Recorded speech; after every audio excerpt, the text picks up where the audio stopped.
Good.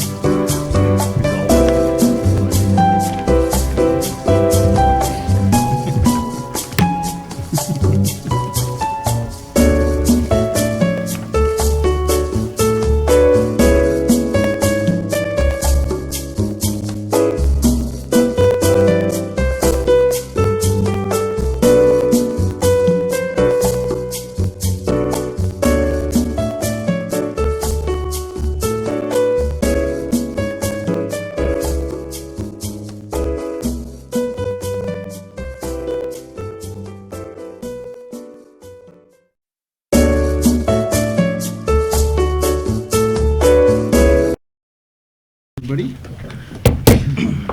call this meeting to order. We'll start with the pledge to the flag.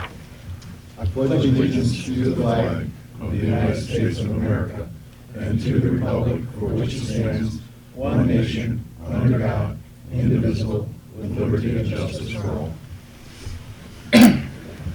Roll call. Scott. Here? Nedrow. Here. Singlewood. Here. McGee. Here. Nagy. Duff. Here. Stack. All right. We have heard from Mr. Stack that he is out of town and Mr. Nagy that he is ill this evening and can't attend. Do I hear a motion to excuse? Moved. Motion Duff, second Nedrow to excuse Stack and Nagy. Further discussion? All in favor? Aye. Opposed? Motion carries. All right, correspondence. Do we have any to add? Seeing none, we'll move on to additions to business. I believe we have one addition to business, and we'll put that down at item P, Oakview Pathway and Paving. Nothing else, right? Mr. President, if we could add to G, just a little comment on Scarlet Park, as I think the council was talking about earlier. But Okay, let's make that GA, yeah. Scarlet's Park. Scarlet's Park update, I'll say. Correct. Mr. President, Yes. might I be able to discuss the Village Hall parking lot under P as well? Sure. I just need some advice for the city. So we'll make PA Oakview Pathway and Paving, PB Village Hall parking lot. Thank you.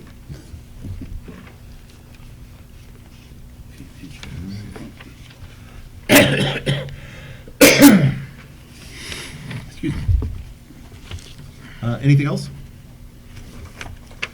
With that, do I hear an amendment and hear a motion to approve the agenda as amended? So moved. Motion Duff, second Scott. Further discussion?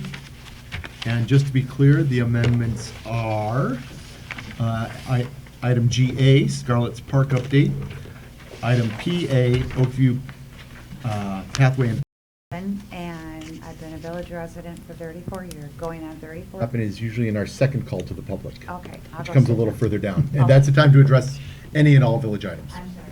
Okay, no problem. Anybody else? Items on the agenda? Seeing none, I will close the first call to the public. And we will move on to approval of the consent agenda. Do I hear a motion to approve the consent agenda? So moved. Motion Duff, second Scott. Just a half second slow tonight. I know. He's not loaded down by all that extra dead weight over there. That was all right. That's why he's I don't know what he speedy means by that. Any discussion on the consent agenda? Let me get a roll call vote. Scott. Yes? Nedrow. Yes. Singlewood. Yes. McGee. Yes. And Duff. Yes. The motion carries.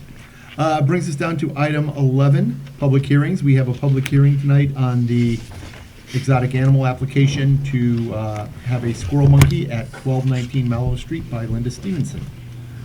Do we have anybody who would like to speak at the public hearing? Actually, I need officially a motion to open the public hearing. So moved. Second. Motion Nedrow, second Duff.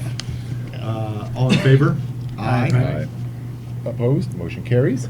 Okay, the public hearing is now open. Seeing none, do I hear a motion to close? Motion to close Nedrow, second Duff. Further discussion? All in favor?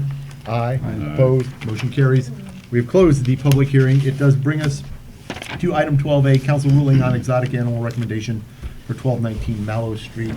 And I'll ask our administrator to give us a summary of his recommendation. Sure. I know council's aware of this. Ms. Stevenson brought this up a few months ago, so I know this isn't a surprise to anyone.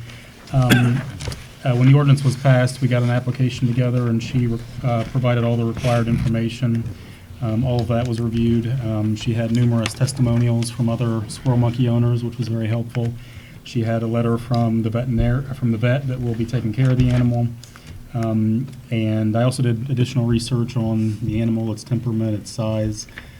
Could not find any examples of squirrel monkeys terrorizing neighborhoods or causing issues like that. So also consulted with the chief, and he agreed that this animal doesn't really pose any unusual risk to public safety.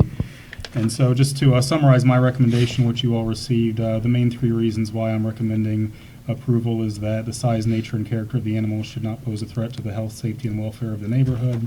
The applicant has provided a sufficient plan of care for the animal, and the applicant has previous experience owning this animal. It's not going to be anything she hasn't been involved with before. So I would ask that you approve this application, and certainly can take any questions about the recommendation if you have any. All right, let me see if I have a motion to approve the application. So moved. Motion Duff, second Nedrow. Further discussion? I think the case in favor was really well documented. It's been thoroughly researched. In addition, I think the process and the issue coming up has really given us an opportunity to improve our animal rule with this appeals process. So I think it's been a positive all around. So I am in favor of approving this. Further discussion? Let me get a roll call vote on that one. Scott, Yes. Nedrow. Yes. Sinkowitz, Yes. McGee, Yes. Duff. Yes. All right, the motion carries. The application is approved. Congratulations. Thank you. This is a little bit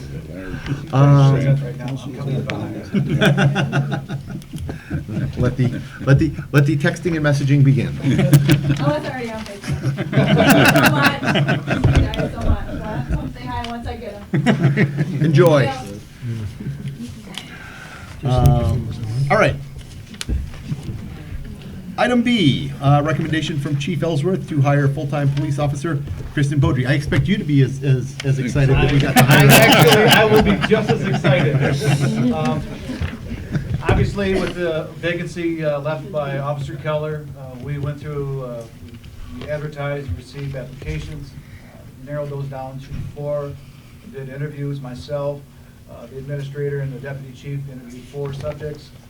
Ms. Beaudry came out, it was a unanimous #1, and she was offered and accepted the position after undergoing the required pre-employment testing. Ms. Beaudry? Start over? No. Yeah, start over with it.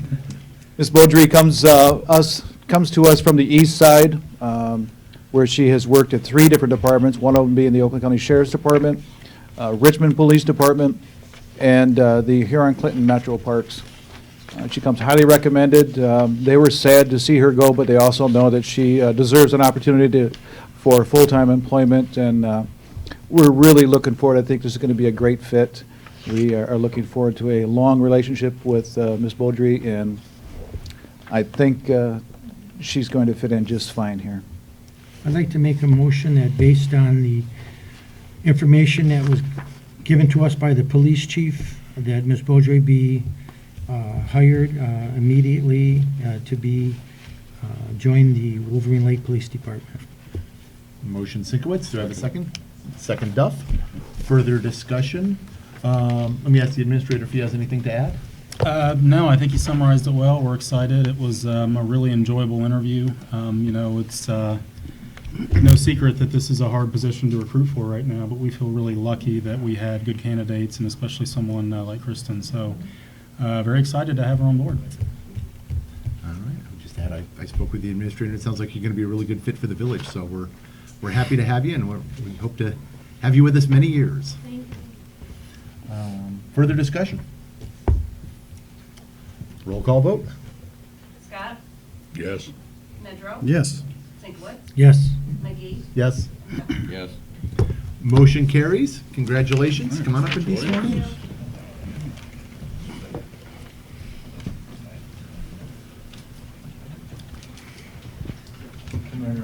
I'll have you on this side if I can.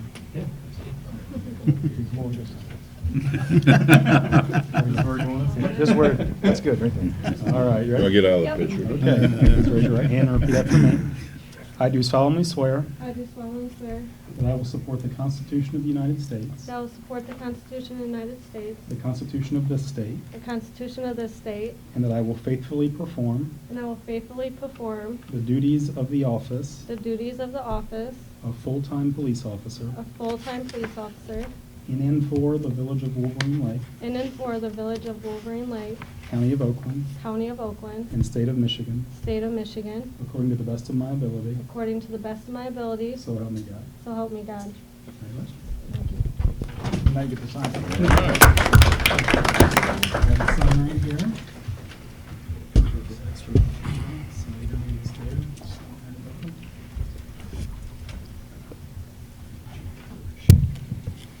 You know, I remember when photographers used to carry cameras. I know, I remember that. It was a time. When Well, it it was a large time, meant yeah. something. Yeah, exactly. Hey, congratulations. Congratulations, welcome aboard. I'm way ahead. I'm gonna have Kristen's mom come up and pin her badge on for her. Step, yeah, just come up. Yeah, there you go. You're on TV, so you gotta.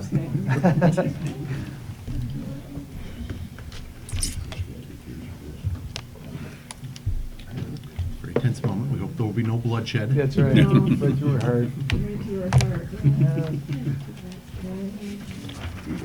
And would you like to introduce your guest for us tonight? This is my mom, Donna Beaudry. This is my friend Ryan Wilson. There you go. Thank you very much for coming. Congratulations. Thank you, Again, sir. appreciate it. Thank you. Good job. And if you want to escape, now would be a good time. If you want to follow, I think Officer Morosco's got some stuff for you upstairs, and then you guys need to follow up. Okay. Thank you very much. Thank you, guys. Thank you. Mm.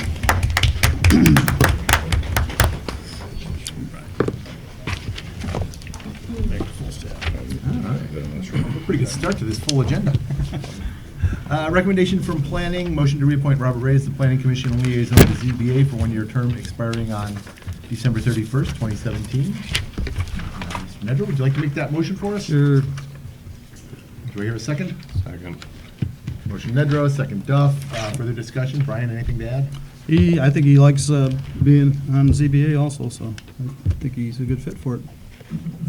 All right. That's it. Further discussion? Nope.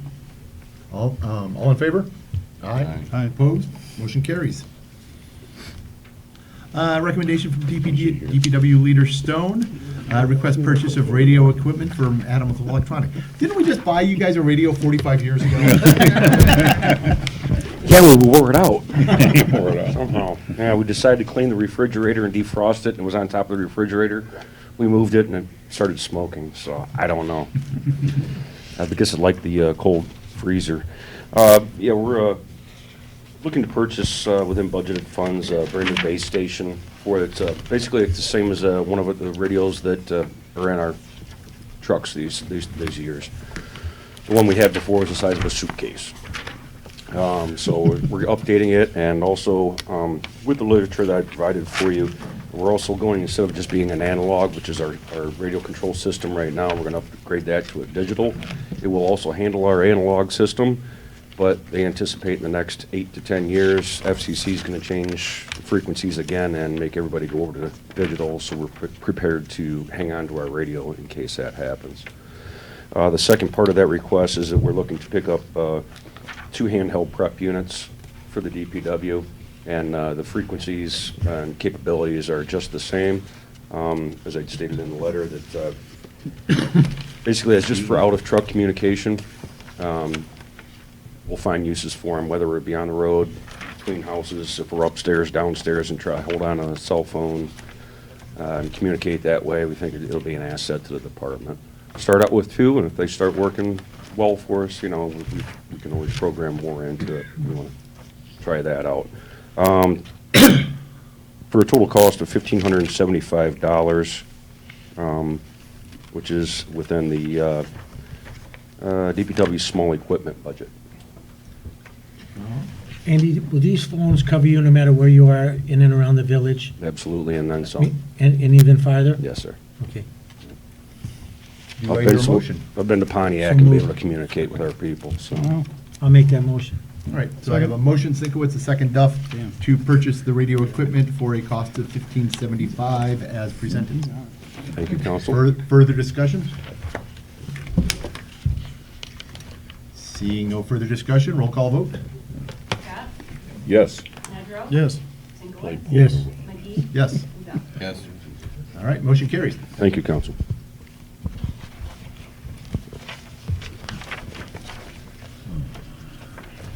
All right, brings us to contract with Zambelli Fireworks for 2017 with a multi-year option to extend. Let me ask the administrator to introduce. Sure, we had our current 3-year contract expired at the end of 2016, so we need to make arrangements for Tiki Night for 2017. And over the last few months, I've talked with almost everybody who's been involved with the show, the chief, the treasurer, Councilman Stack, Mr. Blankenship, and everyone has reported really good working relationships with Zambelli. And I can say the same thing in my first year last summer. They were very quick to respond and help me understand the annual procedure. So I would recommend that you allow us to basically renew a contract with them, hopefully for the 3-year option, and waive competitive bidding since we've gotten good service from them.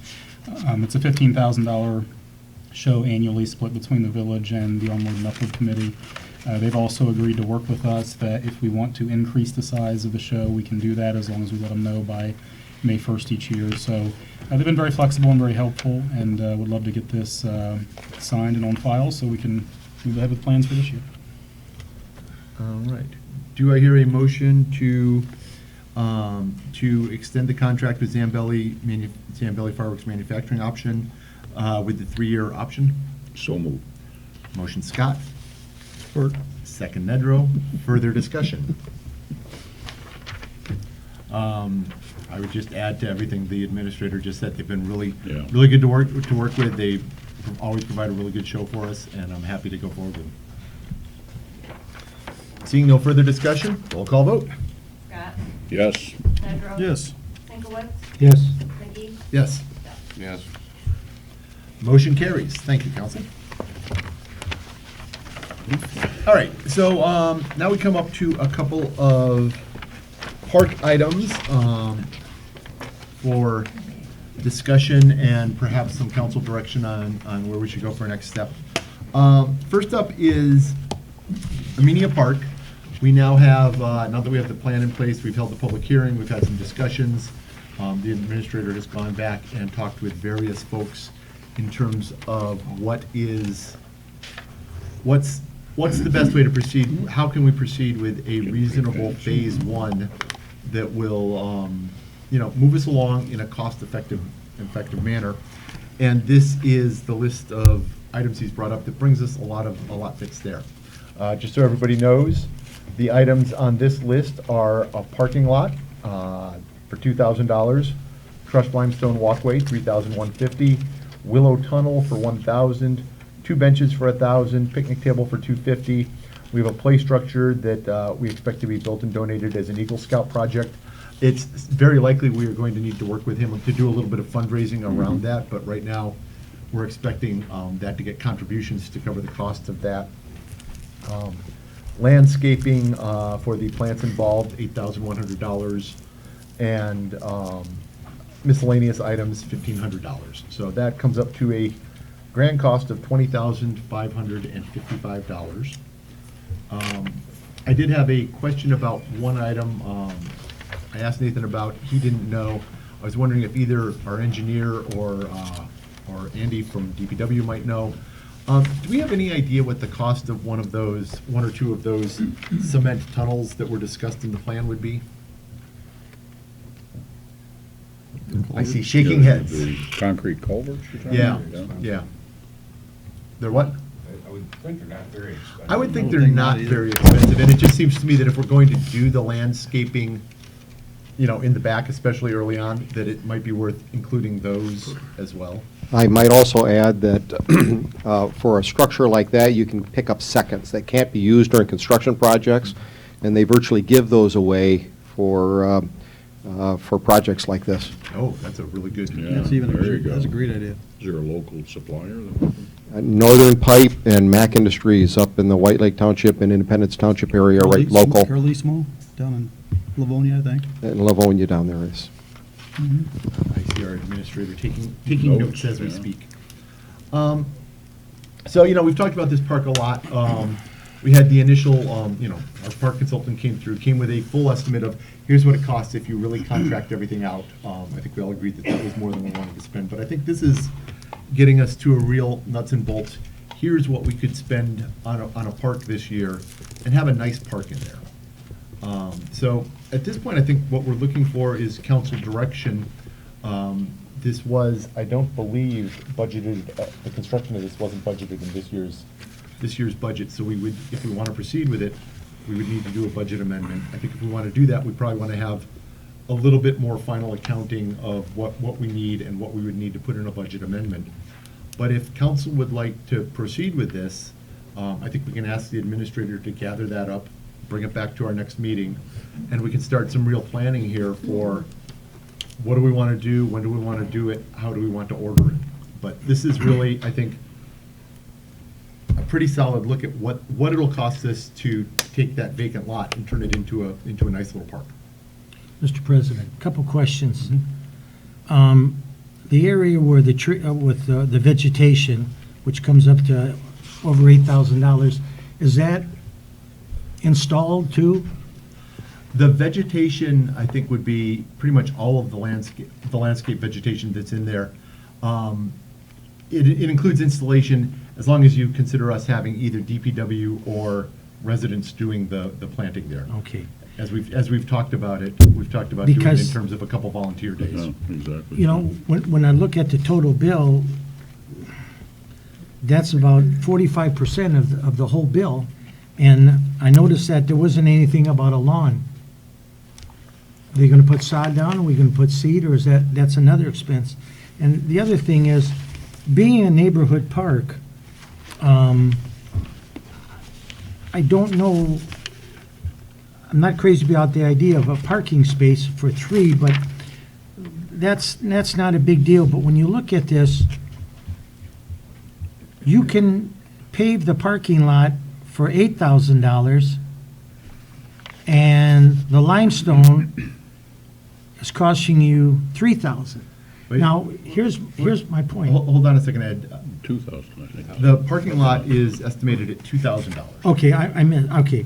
So that's what I read the wrong line, I apologize. Excuse me. So it's $1,000 more for gravel than parking, than asphalt. Well, the gravel would be for the walkway, not for a Right. parking lot. But I guess what I'm getting at is I think that's kind of backwards. Let's have a gravel parking lot and a paved path. So if we do have handicapped children, which we're hoping that can use that in some extent, they can get around on the asphalt path. They're not going to be able to get around on gravel. If somebody drives them there, they get out of a car, the child in a wheelchair or whatever they have, you push them a few feet, and now they're able to manipulate the park on an asphalt path. And asphalt, for that, I mean, we're basically just like the other ones, 3 or 4 inches of asphalt rolled and flattened out, and you're good to go. I think we could get a cost on both. I think that'd be fine. Yeah, I mean, that much money for the limestone, $3,000, I don't think it would be a whole lot more to do. And then if we put the asphalt down for parking, because we're not gonna be keeping this park open all year long. We're not gonna shovel the sidewalks, are we? We're not gonna shovel it now. Okay, so then the parking area, even if it's gravel, is a moot point. It won't be anything that has to be plowed.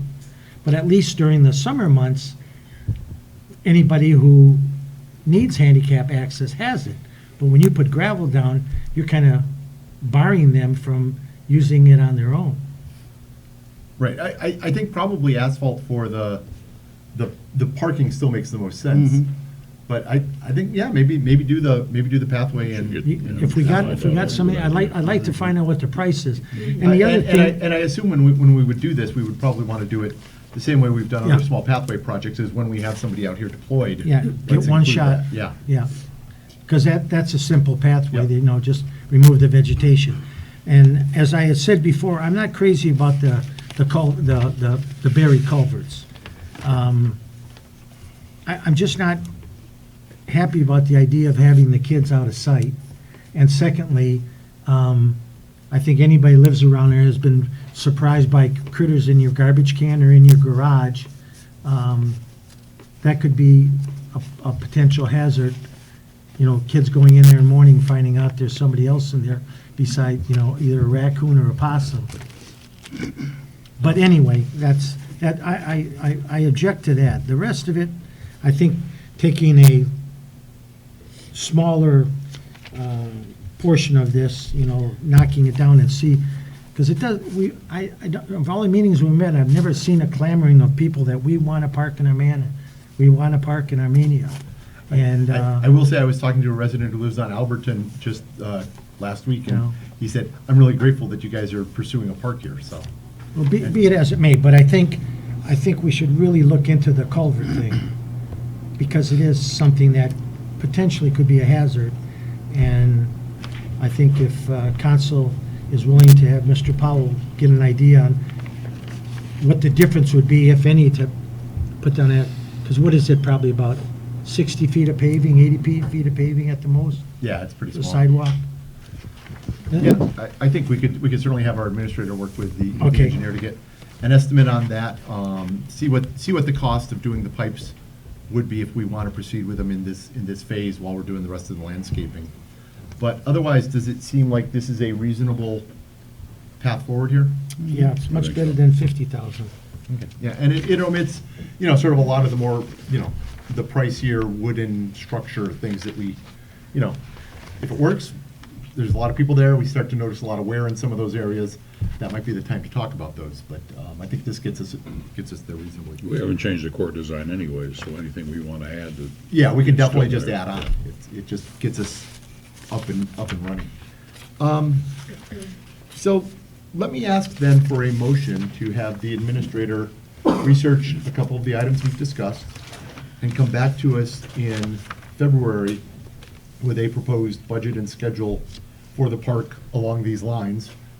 And then we can pass it to a budget amendment and schedule this out. So moved. Are you want to restate it? Second. or- Motion Scott, second Sinkowitz.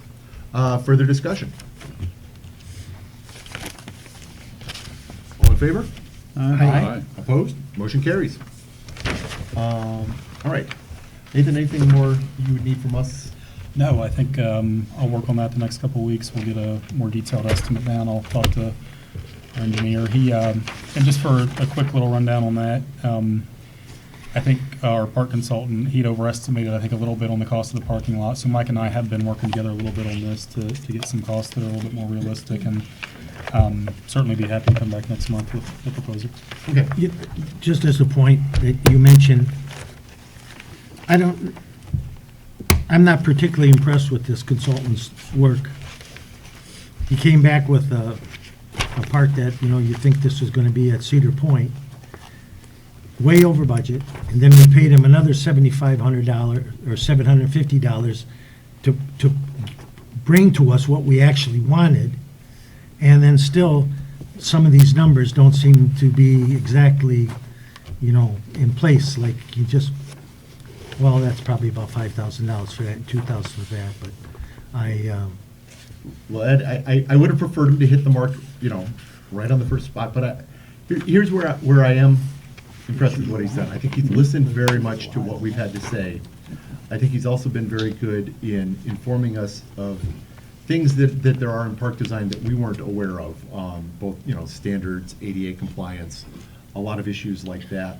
And, you know, I think he has estimated extremely conservatively to the point of, so conservatively that it really did endanger the project for a while. But I think we're all back on board, and I think we, you know, there was a bit of a ramp-up process with him, but I think he's doing well now.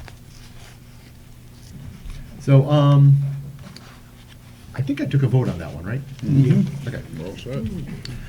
In that case, it brings us to our next park discussion, the CW3 soccer proposal for Clara Miller Park.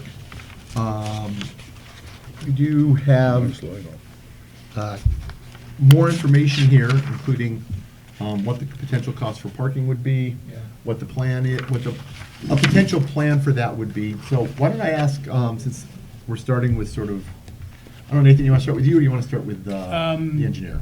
Yeah, I can do a quick little rundown on this. Obviously, we heard the proposal last month, and CW3 did a very good job of breaking down what they would be covering and providing. And so I think what we were concerned about is getting a more definition as to what our obligations would be.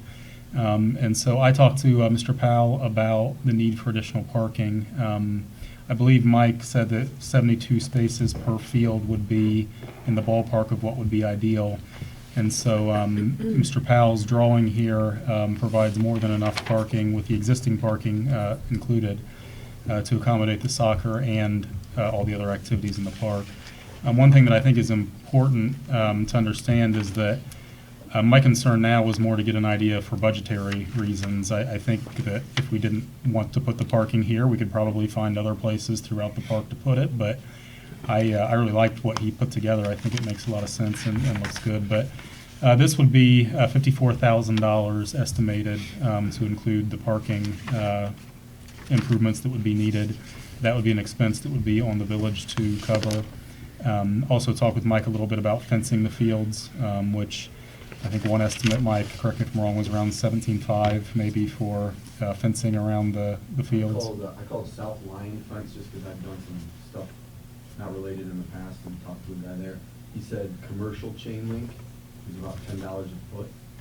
So I was just kind of guessing on the, very, very rough estimate guessing on the perimeter. So we could probably get some different options and if we didn't want chain They have, link. like residential chain link. Right. I don't like chain link either, but Right. obviously people get it because it's the cheapest. Yeah. Like residential was like 8 a foot. And then you start getting into like PVC and stuff like that, it goes up. Yeah. The only problem is if we start to fence it in, it makes cutting the lawn a slower project. Well, that would be all. No, I mean, it's, you know, that's, Well, I think when we discussed it, we would be the ones cutting those fields. The other thing, it does kind of limit you to what else you could use that space for, though. I mean, if, Yeah. you know, off Blocks time, I off mean, let's the- say like the Village Festival, you know. yeah, if we're gonna have the circus, now we got Right. fences in the way. So it's Right. it's the 50-50 of that, though. You know, if they're keeping and maintaining those fields, they don't necessarily want to be responsible for people parking heavy equipment on the fields. Fields I go to in events and stuff like that, they got about maybe 10 yards between the fields, and there's not a fence in the place. That one over there on, off of Ford Road someplace, my grandson used to go there, had like 50 games going on at one time.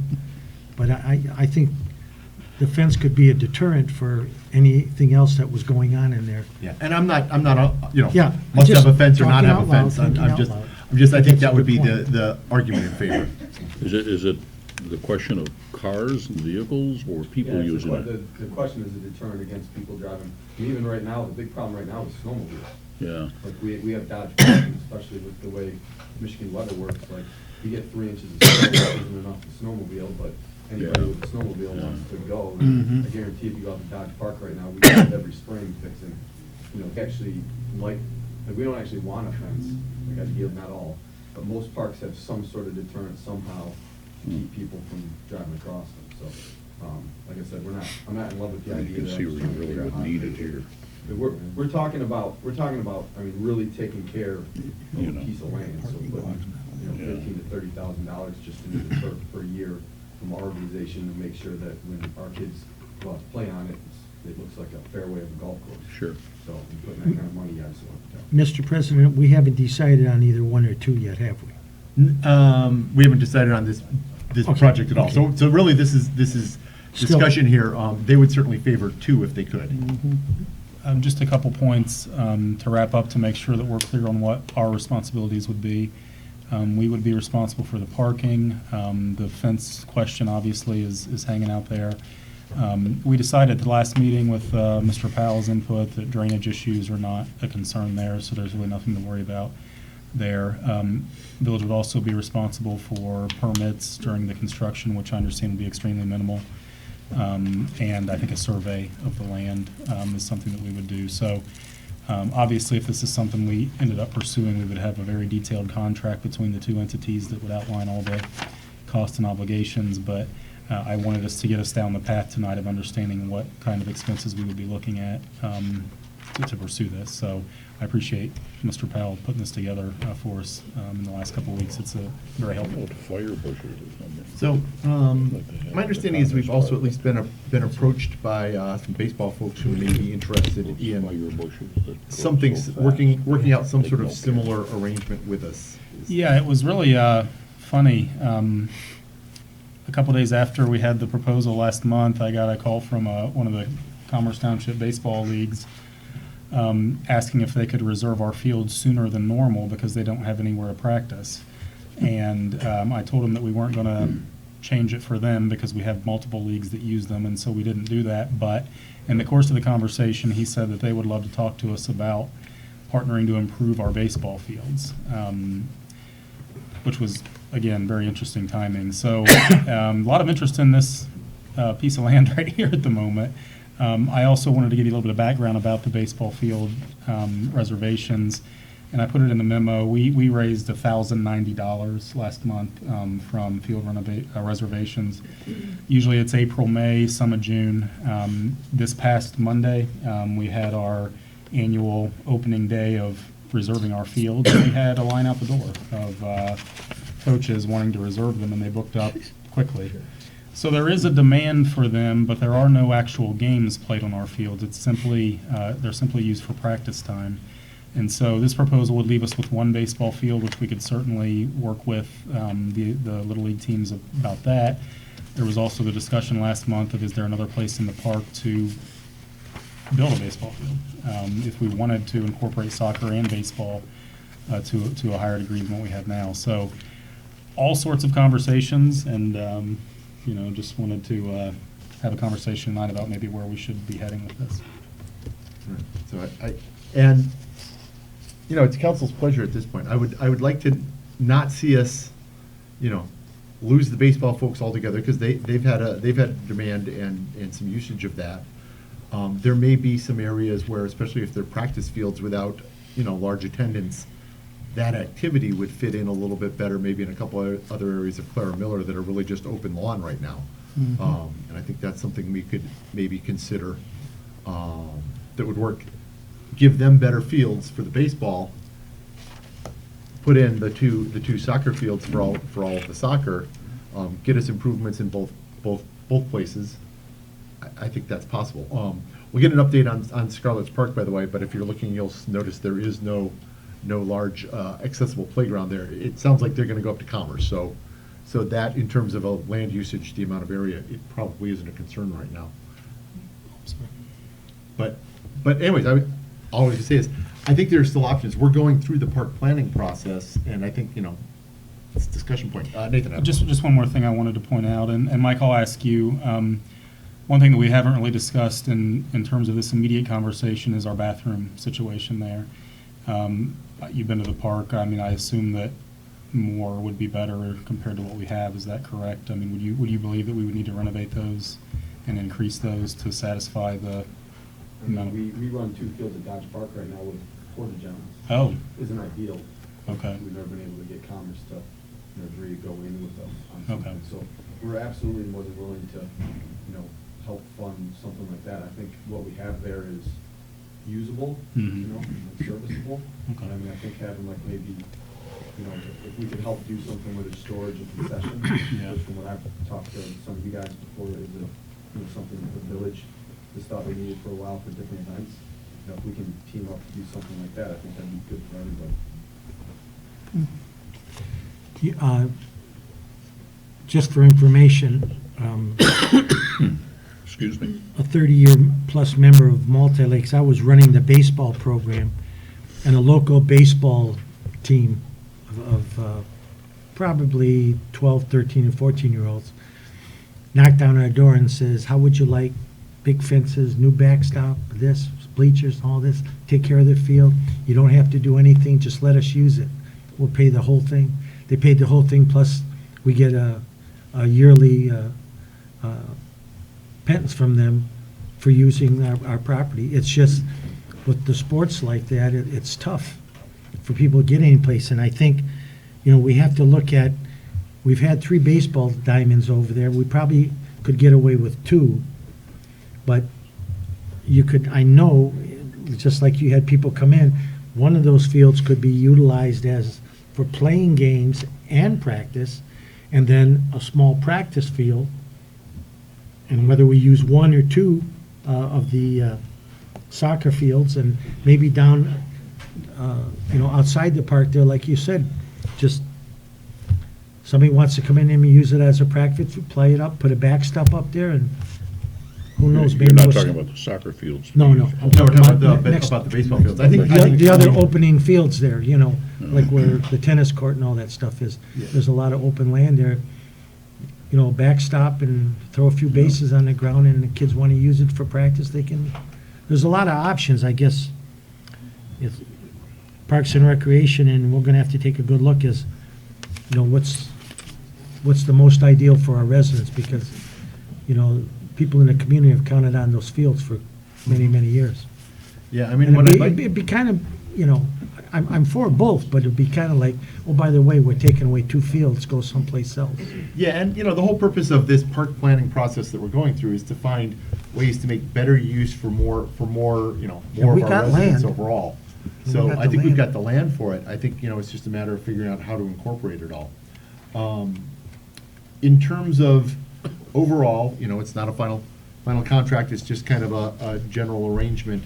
But as far as working with the soccer group to go forward, does this seem a reasonable basis for proceeding? We would be responsible for, increased parking.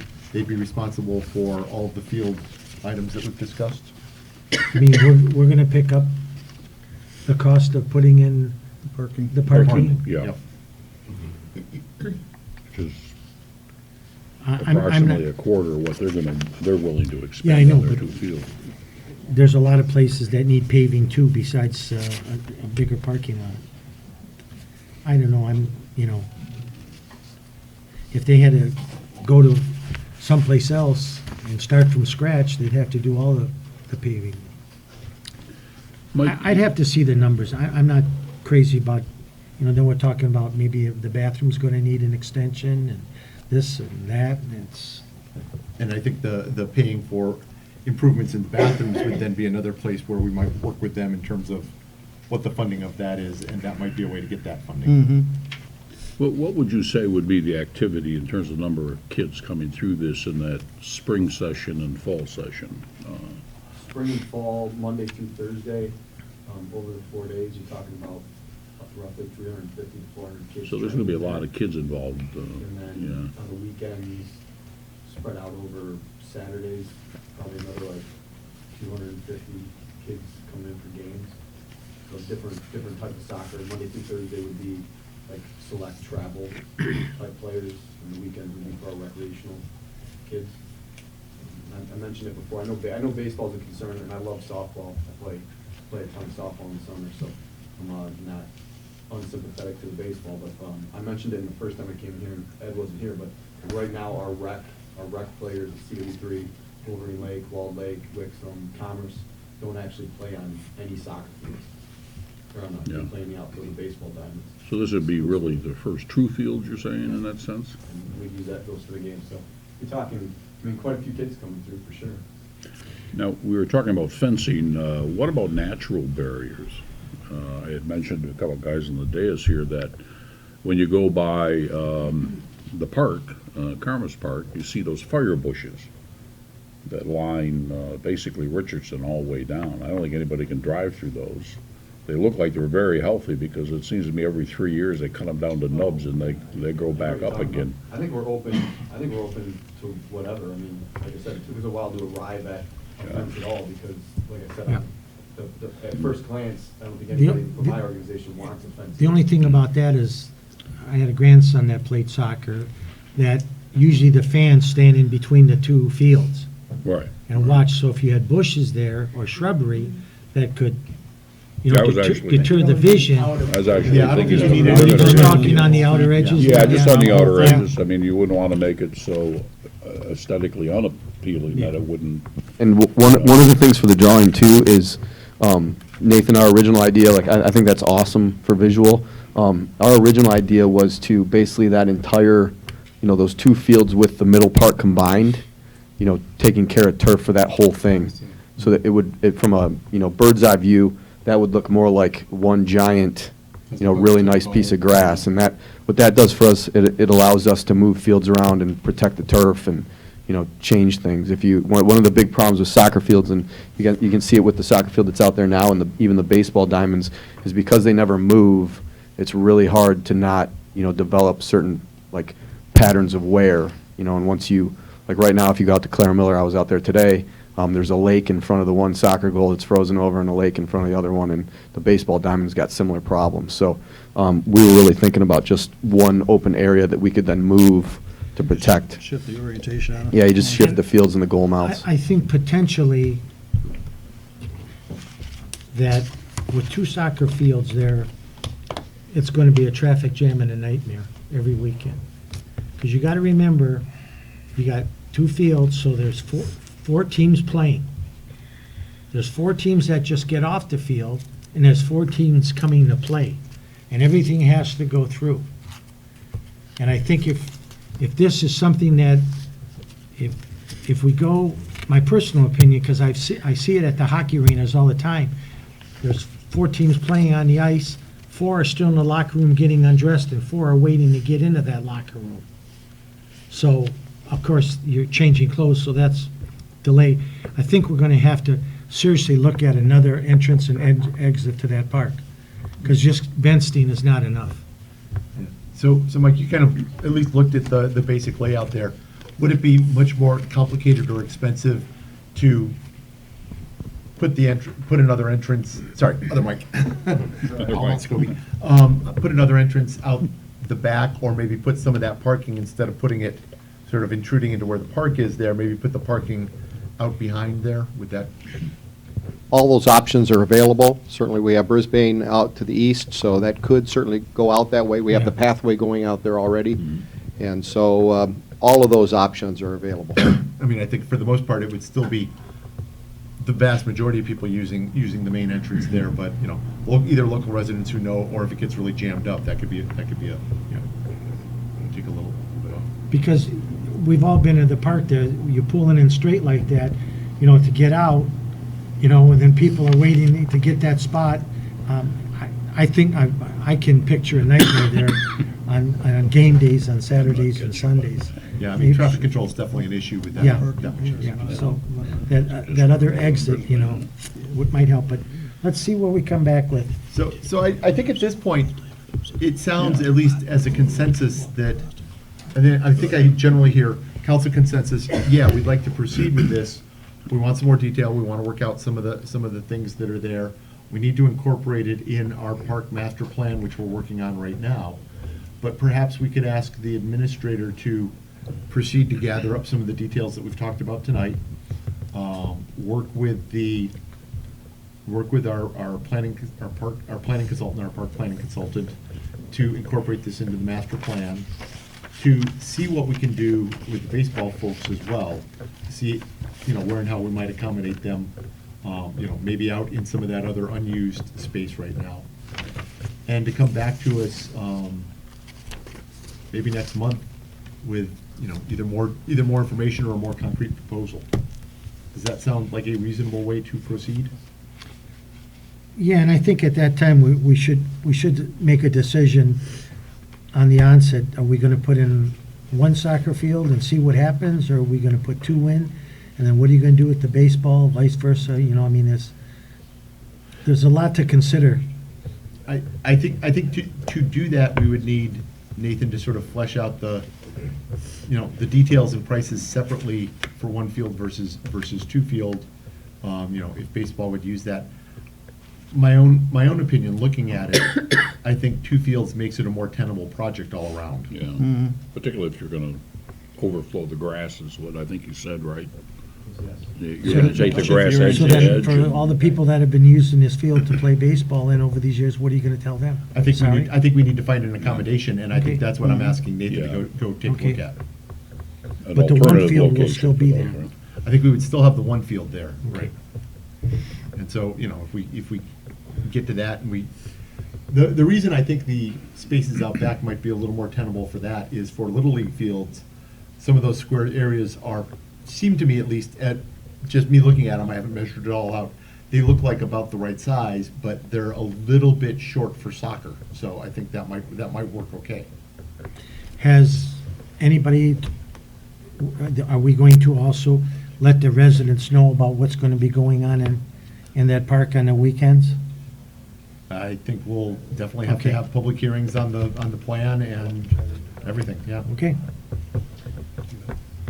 Mr. President, if you don't mind, if we're actually considering one field, why wouldn't we be able to just build the one field that we have now and recondition that and still keep all the baseball fields? That is actually those goals that are in those are from Near Soccer League actually currently. They asked for permission to install those, I don't know, a decade ago. And they've used it for practice fields and such, and we did do a little bit of balancing in there, trying to fill it in, because as he said, there's no topsoil there, so the soil conditions get worn quickly. But that could be another viable option. If we're looking at one field, then obviously we've got a great deal of attention to the baseball fields. We already have a soccer field there, we can just improve the existing soccer field. Is that soccer field up there, is it the size that you need? Probably the length of a 99 field. Okay. So, I mean, no disrespect to you at all, Andy, but it's nothing there that CW3 would be interested in. Yeah. Not to mention that if you, like our academy teams and stuff that have gone out there and trained in the past, that's part of our problem at Claire Miller is we're training in the outfield of somebody else's baseball diamond. So when, a Commerce Little League team does happen to have practice that night, we scurry off and find building under the trees, so. Throw an option out And there. one of the other things I'd say is the permanent goals are, I wasn't part of the organization when that was done, but that's part of the problem. Like, nothing we do anymore has permanent goals anymore, so that we can move everything off. Like, if you go to Dodge Park on Sunday after all the games are done at like 5:30, like, the goals have all been moved and chained to the woods, the big pines and stuff. Because if you leave those goals out, and I know you guys put work into it because I see it, and we appreciate that, but it's the kids from the neighborhoods that come out and dig the new trenches, because if you're a soccer player, you come out with the ball and a buddy, that's where you go, is where you go to the goal. So those kids just play in there. So it's not necessarily us that we live in this goal house, live this permanent, it's the people that come in and play. But it is a public park now.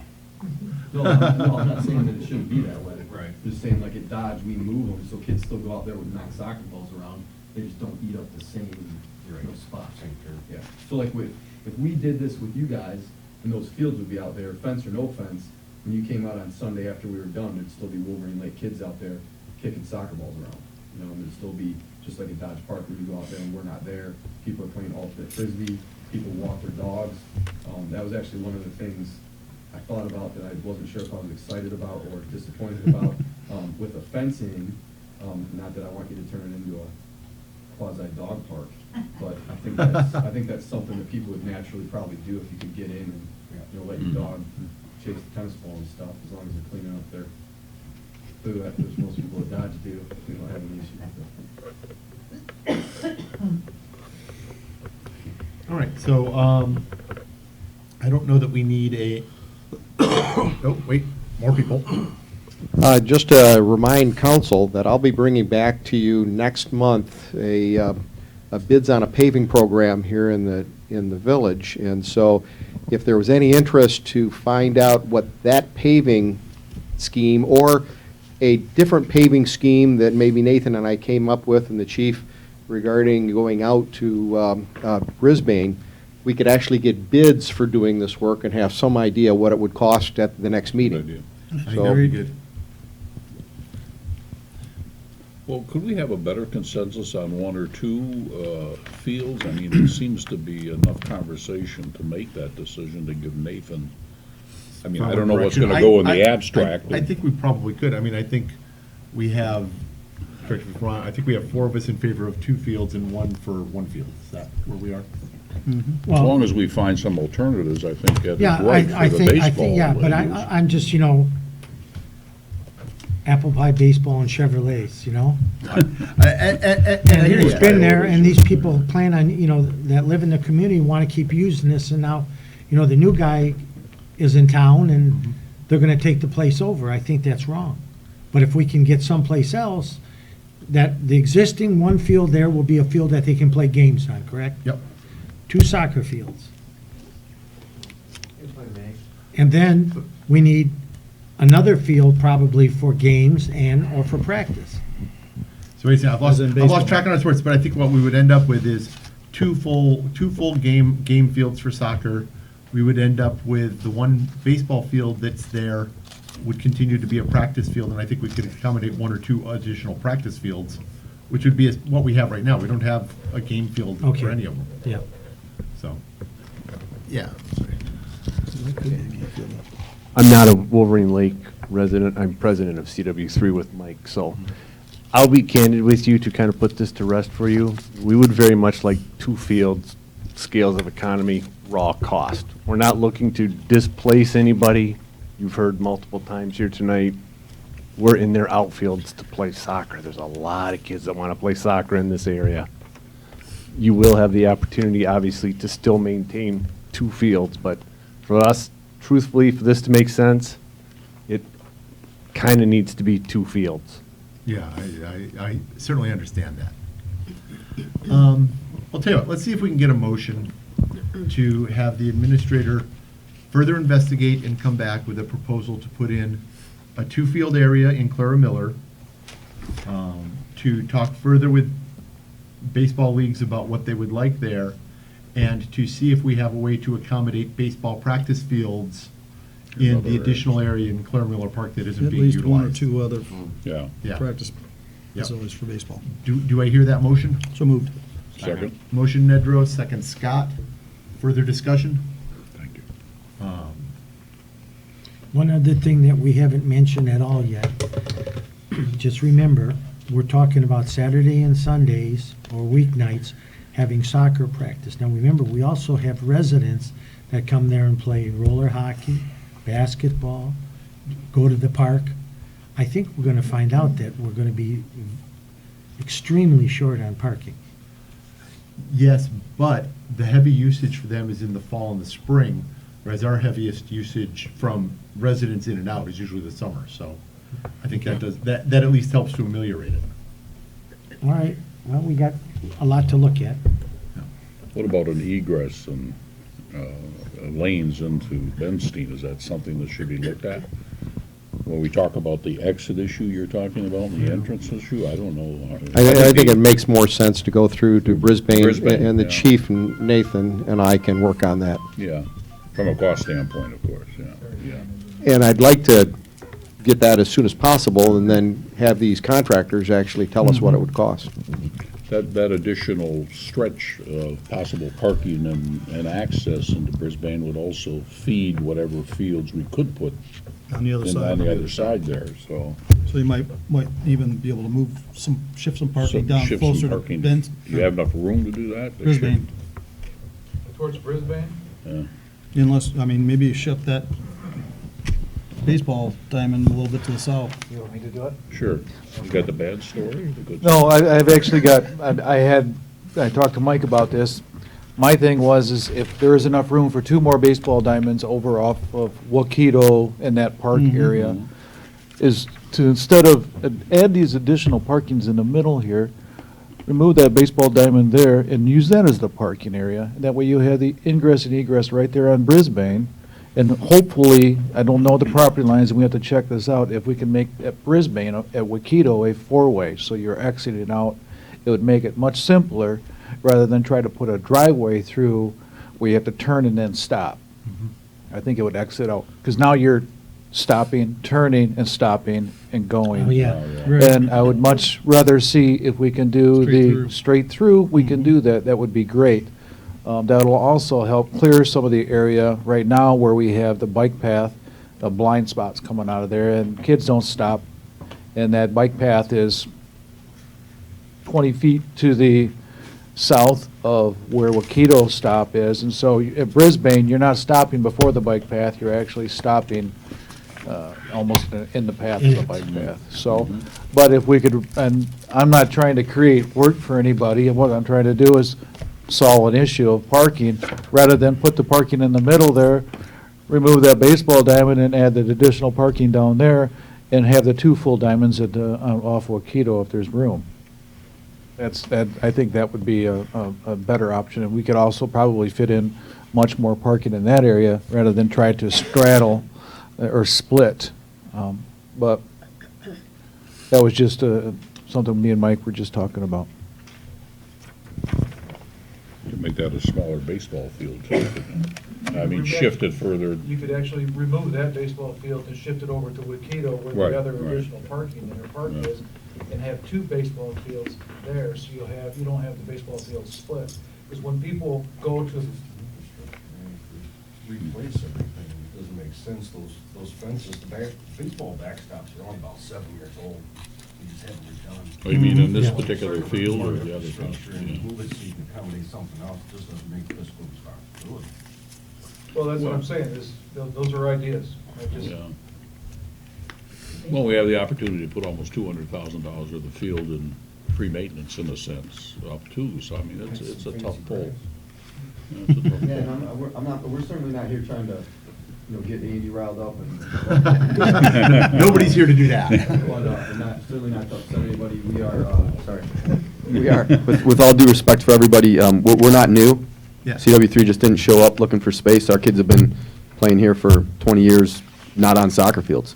So, I mean, really, as an organization, for our rec players, we're just looking for a place to build soccer fields. And as a resident of Wolverine Lake, if that is something that you guys see value in, and Andy doesn't kill me, then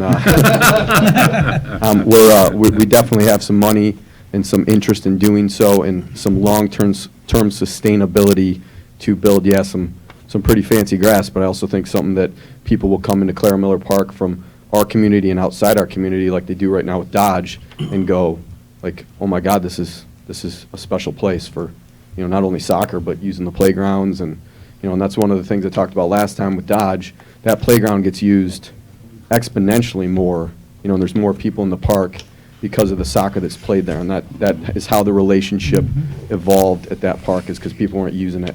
And that's when I met with John and some of the Parks and Rec people, that was the biggest thing that was said was, we want more people to take advantage of Clara Miller Park. So I think we can help with that part. So, but again, trying to, if everybody sees value in it, we'd love to be a part of it, and if not, no worries. So. Yeah, and I think that's just why we need more research from Nathan to figure out, so what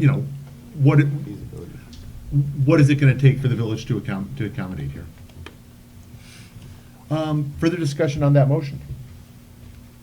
All in favor? Aye. Opposed? Motion carries. So we'll do a little bit more research, we'll see what we've got, and, hopefully next month we can have some fairly concrete numbers in a proposal. Thanks. All right, I believe that, oh, wait, no, we have one more park. Scarlett's Park update. Well, it's not good news in one sense. We were looking forward to working with that foundation, if you would, that 50C3, and they were going to bring somewhere around $800,000 plus into our village to build Scarlett's Park. They had interviewed with Wixom, Walled Lake, ourselves, and Commerce. And Linda, Mike, and I were all in the audience yesterday, and I think it was fairly evident after their presentation, which had been moved from the Commerce Park and Recs to the board, that they're going to put the park now by their new library. That's what they're going to do. Linda and I engaged in a conversation with Lorene after, Linda more so than I. But I think it's fair to say that we were in the last of the running. There was some questions, was it money? Was it what we did or did not do? We put a lot of time and effort into it. We visited schoolyards with them and et cetera. So as a village, we put our best foot forward. I think it just became location. Commerce was fairly, I think, direct about it from their chair of the Park and Recs Committee, who basically asked the question, you're not going to depend upon grant money to get this done? She said no. You're not going to be looking for Commerce to put funding out. The answer was nothing other than the same list of items that she had presented to us. So I think we made our best shot. They decided that's where it is, and we met with them after, and I know Linda and I gave them, Linda in particular wrote a letter today saying, you know, when you need help, reach out. I'm sure community people would like to help. We went to the Glengarry, and I know that, not speaking for them, that there's some interest to hold some fundraising parties. I mean, it's a great project. Yeah. And it's all part of Commerce, so, you know. And you know, I think what I said as we went through that process still holds. You know, if it came to us, great, because it's a great project, and I think it's going to be great for a lot of people. If it doesn't come to us, I still want them to find a good spot and proceed with it. And I think that spot up by the library is actually a really good spot for the project. So you know, it's still fairly close in our community. We are part of Commerce Township, so it's going to be nearby. I think it's a. I think it was also discussed for us not to let go of going after grants for our own facility, for maybe some improvement in our park, if we incorporate the idea of an ADA, which we're going to have to anyways. If we put new equipment in, we're going to have to meet new standards. So I think we as a village still should pursue the path we were pursuing, which is to decide what our end use will be, what the equipment should look like, and still go after grants. I know that our representative was there last night, and he met with them in the hall, and he said he was going to help them get grant money. So we should tap him on the shoulder and say, you know, there's another group over here looking for that same grant money too. I get the feeling they're not going to really go after grants as much as one would think, but I could be wrong on that. I don't know if they mentioned it, but I don't know what your interpretation. Emily over there writes the grants. That's I right. don't know how effective she is at writing it. Yeah. They haven't gotten any since I've been up there. Yeah, so. I think they'll raise enough money without the grants is what my sense is. I think they chose that location because it's good publicity. Well, it's 2 minutes from where Scarlett lives. Yeah, it's 2 minutes. And it's a great location. Yeah. But they're gonna give up the things we have. Yeah. Yeah. Multi-use capability and et cetera. That's my only comment on it. We did a good job, and Yeah, and I think the process was great. I mean, I learned a ton about about all that sort of equipment, what's in there, what's good in a park, and I think that's really going to inform us going forward. They're going to be able to raise the money all themselves if they want to do that once it gets known. Between she was pretty the park excited about it.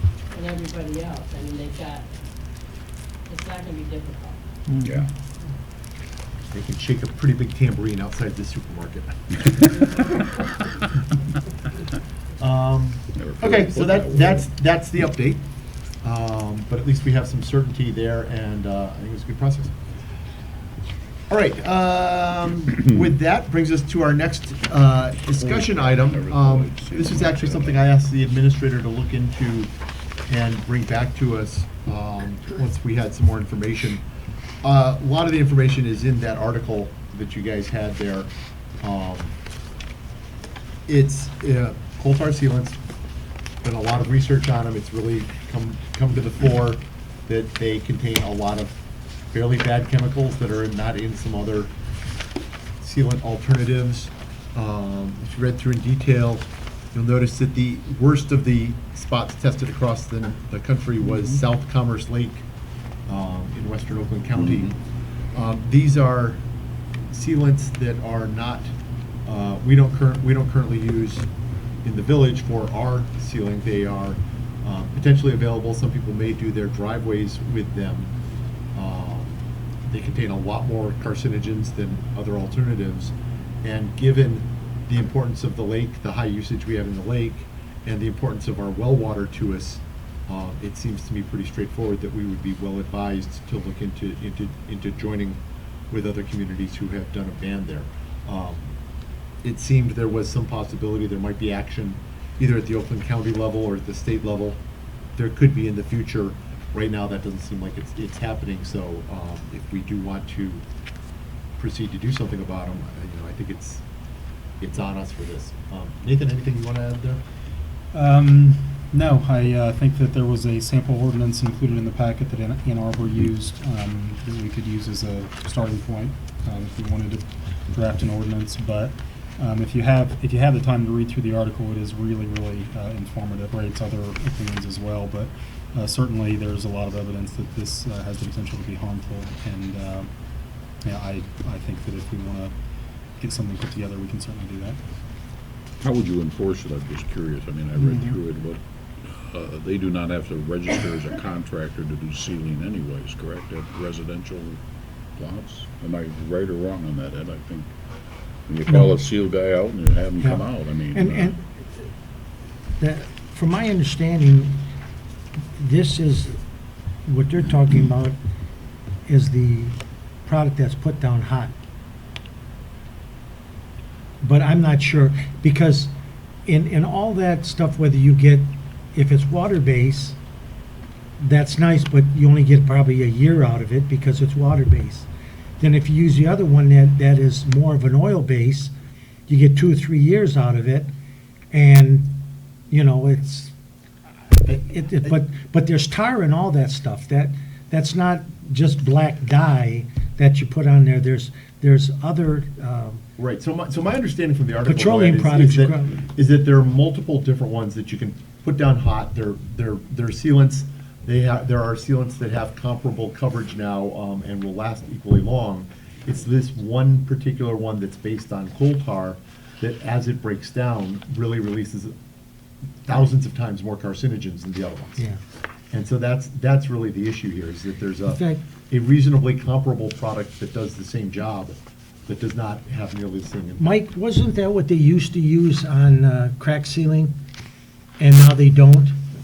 That coal tar?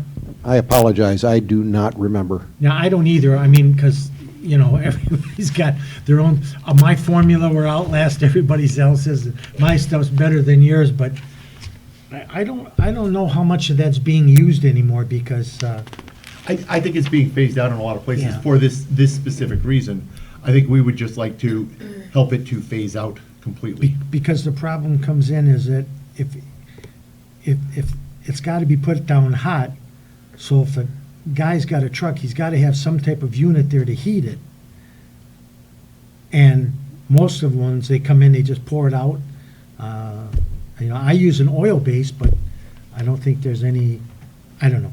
I mean, I didn't taste it and I didn't test it, but I think we're probably going to have to get some clarification of who uses it and what applicators, or just make residents aware of it and ask your applicator, what does your product consist of? That's the simplest. I think essentially enforcement like ends up being fertilizer. similar to our fertilizer ordinance. Yeah. And, a lot of the enforcement of the fertilizer ordinance, we're not going to be able to catch every person who runs out and grabs something and puts it down. But it's through education, and it's also through all of these contractors do, and many of the communities around us are already starting to do this enforcement, so fewer and fewer of them, I think, are going to use it as their primary thing anyways, but they're aware, like, hey, if you're registered to be a contractor in this community, you have to not use X. So I think it's probably reasonably enforceable in sort of the same way that the fertilizer ban is, where, we can't be on everybody's lawn all the time monitoring what happens, but I think if we make it clear to people that it's not desirable, and it's not desirable because it's putting carcinogens onto your driveway, which then run off onto your lawn, and into the lake where you swim, that's probably a very effective way to enforce it. The other thing I would say there is, in terms of our stormwater phase 2 requirements, I think having this sort of ordinance would certainly count towards showing that we are meeting an increasing level of quality on the stormwater that comes off of our property. So I did see a member of the public who raised a hand. Do I hear a motion to open to the public? Motion Nedrow, second Duff. All in favor? Aye. Opposed? Motion- Mike. John, this is gonna be gonna be a part of what we do. On the Water Management Board? Is that the tar thing, something that Tony and those guys are aware of? I don't think it's anything that you guys are going to need to enforce. It I may- don't mean from an enforcement issue, but we were talking about like recommendations, best practices, like as we come out with our February meeting and the new plan. I just don't wanted need to to bring, mention it. I just wanted to bring it up so that he would bring it up. Oh, Yeah, it- okay.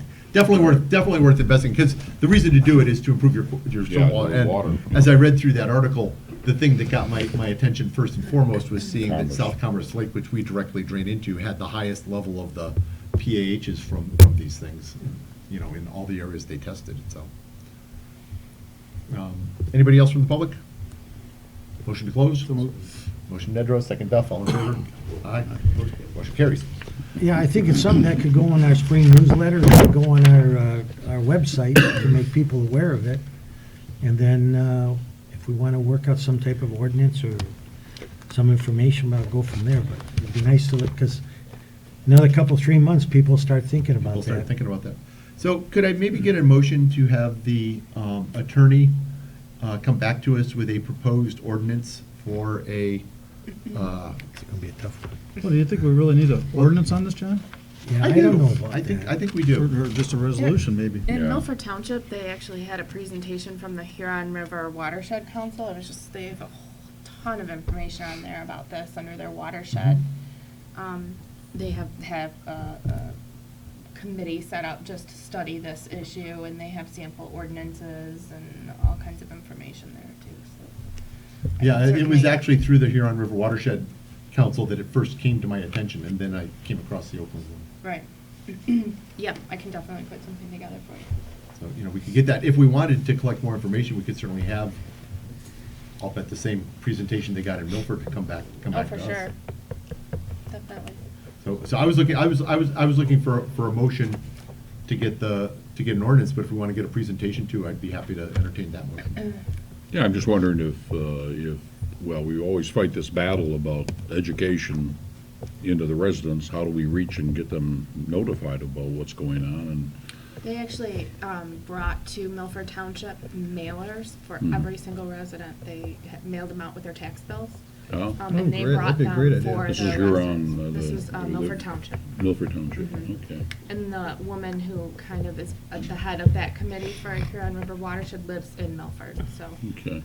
I know her. I can speak with her and get some of that information. But they will, I'm sure, help you distribute that information through whatever mailings you have. Yeah, I guess I'm sort of with Brian next to me. Let's see what we can do on a public notification basis before we run another ordinance through Yeah. the books I was gonna say, here. especially if you're talking about possibly doing away with that type of coal tar sealant, I mean. Yeah, if We're it's. just going having that into- new ordinance just to. The state runs it Not out. the what's the fact that I difference? don't believe in ordinances, but I mean, I'm on planning commission, but the fact is that I mean, how do you go about enforcement of it? And, I mean, just to pass another ordinance for the fact of passing an ordinance, that's really not gonna have a lot of teeth.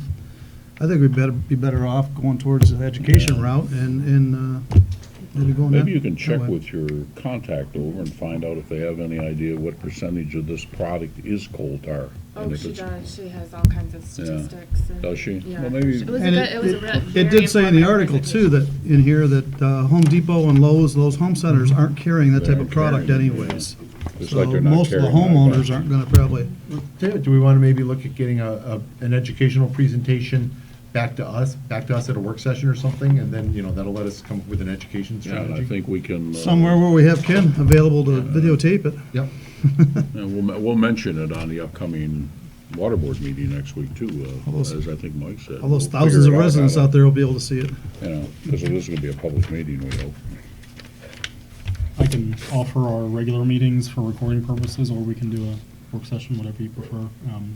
I can throw some dates out at them and see what works for them. Does that sound good? Sure. Okay, so let me get a motion for that then, to see if we can get the Huron River Watershed Council to do an informational session for us at an upcoming work session. Okay, yeah. So Make a Motion, Scott. motion. Make a motion that we, Second, Duff. there we go. Further discussion? No. I think that'll be That is a fine. good idea, yeah. I just, as I went through and looked at it and saw the numbers on it, it was good. When it first came up, it looked like there was going to be action at the state level. That backed off. It looked like there was going to be action at the county level. That backed off. It struck me as this is likely to become the same sort of thing that septic inspections became through the county forever and ever, where they History, huh? discussed it for a long time but never did anything concrete. Okay, all in favor of the motion to get an informational session? Aye. Aye. Motion carries. We'll get some more back. Okay. All right. So, update on the Water Management Board 2017 Lake Management Plan draft. Well, Councilman Scott. you have in your packet, really, I guess, a repetition of what you had at the last meeting when I wasn't here. And thank you, Board, for making discussion on it. I did watch you all on television. You make a marvelous professional-looking board. I think it's fair to say that we have a great board this time around. A lot of input, a lot of discussion. What you see in front of you is the result. Tony on the board put together a majority of this draft. There was a little bit of tweaking and et cetera. But the result of the discussions that we had at 2 meetings ago with Paul, how do we get this under control? It looks like we're going through another, well, other than the last 2 or 3 days, week, a mild winter again. We'll probably might bust out in the spring a little bit earlier with hopefully an early thaw, which is what led to the catastrophe we had last year. In addition to filing and I guess the DNR and the DEQ paying attention to what we were trying to do. So what you have in front of you is what we at the board consider a good action plan. It's integrated. It is the first time since I was on the board. Your last page has a specific outline of what we were looking to do during the week of May 15th and et cetera. Paul has checked with Steve. This looks something very integratable. Our residents will know what we'll be doing. They can check on how we're doing it. We've made sure that one of the chemicals we needed last year, which was out of production earlier than thought and wasn't accessible, particularly against the curly leaf, not the curly leaf, what am I trying to say? The Eurasian? Pardon?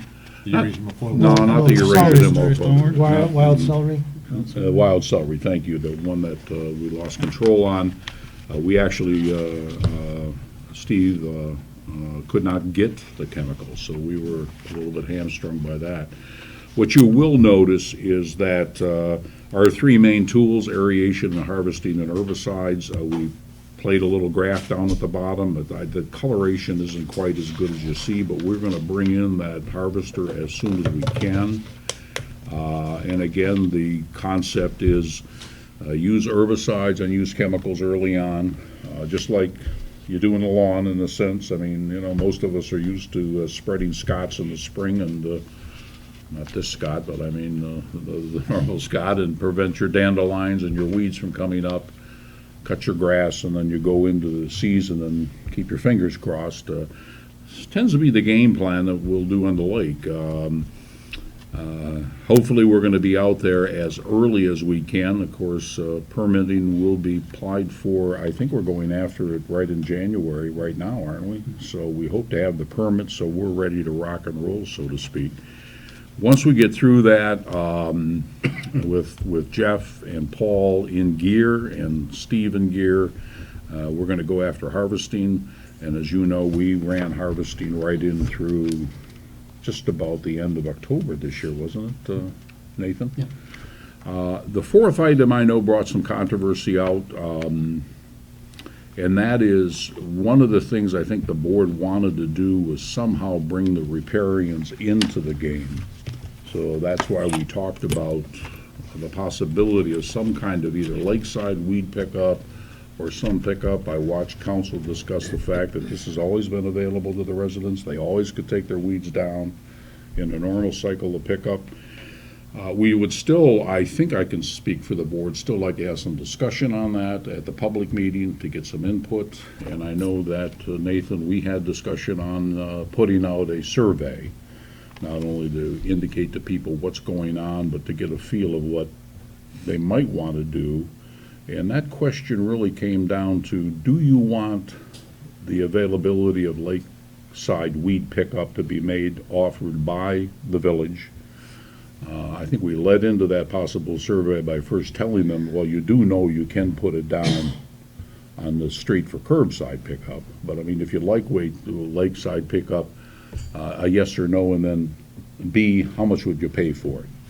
Because I think the important thing is here, we have to figure out whether or not our village residents who do want it, which we can't get a handle on, really would want to pay for it. So the movement right now is to get people aware, and I hope we're doing that right now, is that the next meeting for your water management board is going to be an open public discussion. All of your contractors are going to be there, including the weed harvester operator. I would hope, maybe Steve, as he replied. Casey from Aquaweed, who works with Steve, will be there. We'll be there.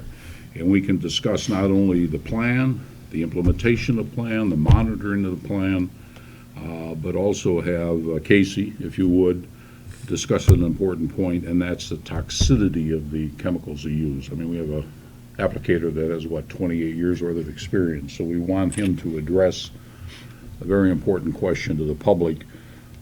How toxic are these chemicals? What is it we should be worrying about in all of the things that they go through? For people that are listening, what's the date of that meeting? The 1st of February. Thank you. It's like February 1st. Yep. First Wednesday in February.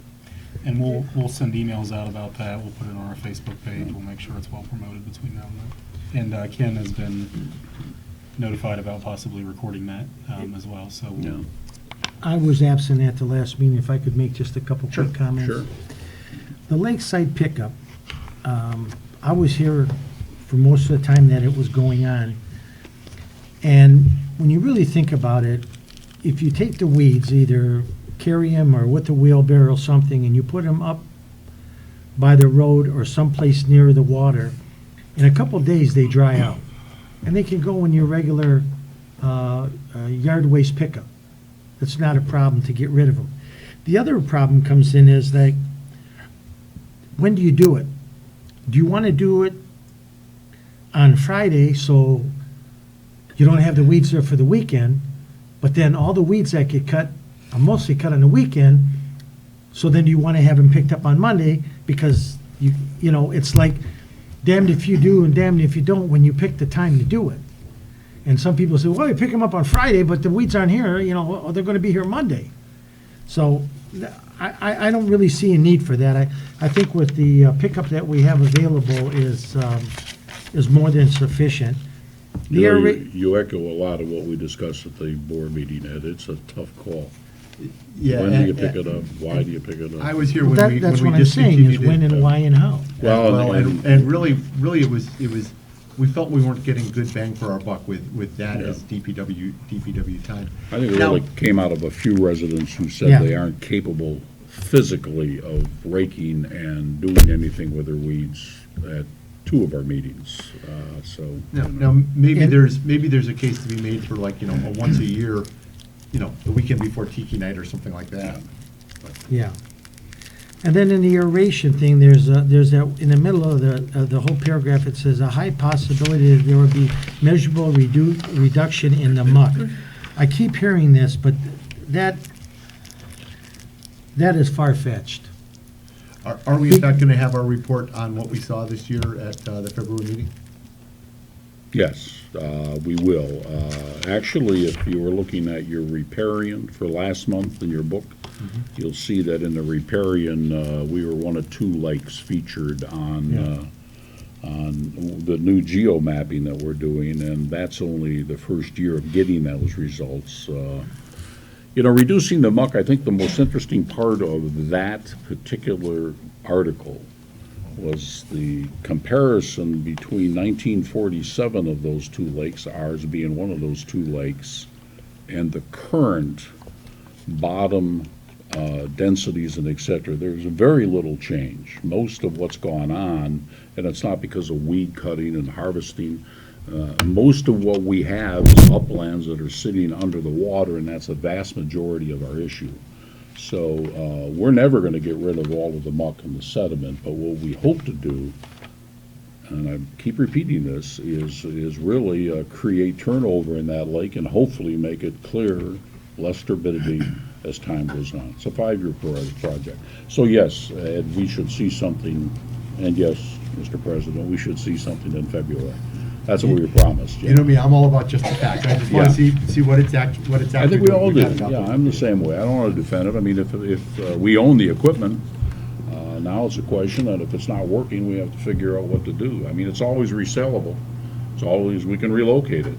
I mean, I say bring it on down to our end. I think no matter what, whether, I don't have much faith in it, but even if we didn't have it, I think a couple bubblers down at that far end of Penny Lake are mandatory no matter what, because that just gets, that water never moves. The other comment I want to make, we're talking about the harvester. I think it's a mistake to even think about the harvester going in between docks. They go in one motion like they have been, if they can swing in and swing out a little bit, but backing up, going backwards and forwards. Anybody who has had much experience on that on a windy day, you're lucky you can just to keep it go straight.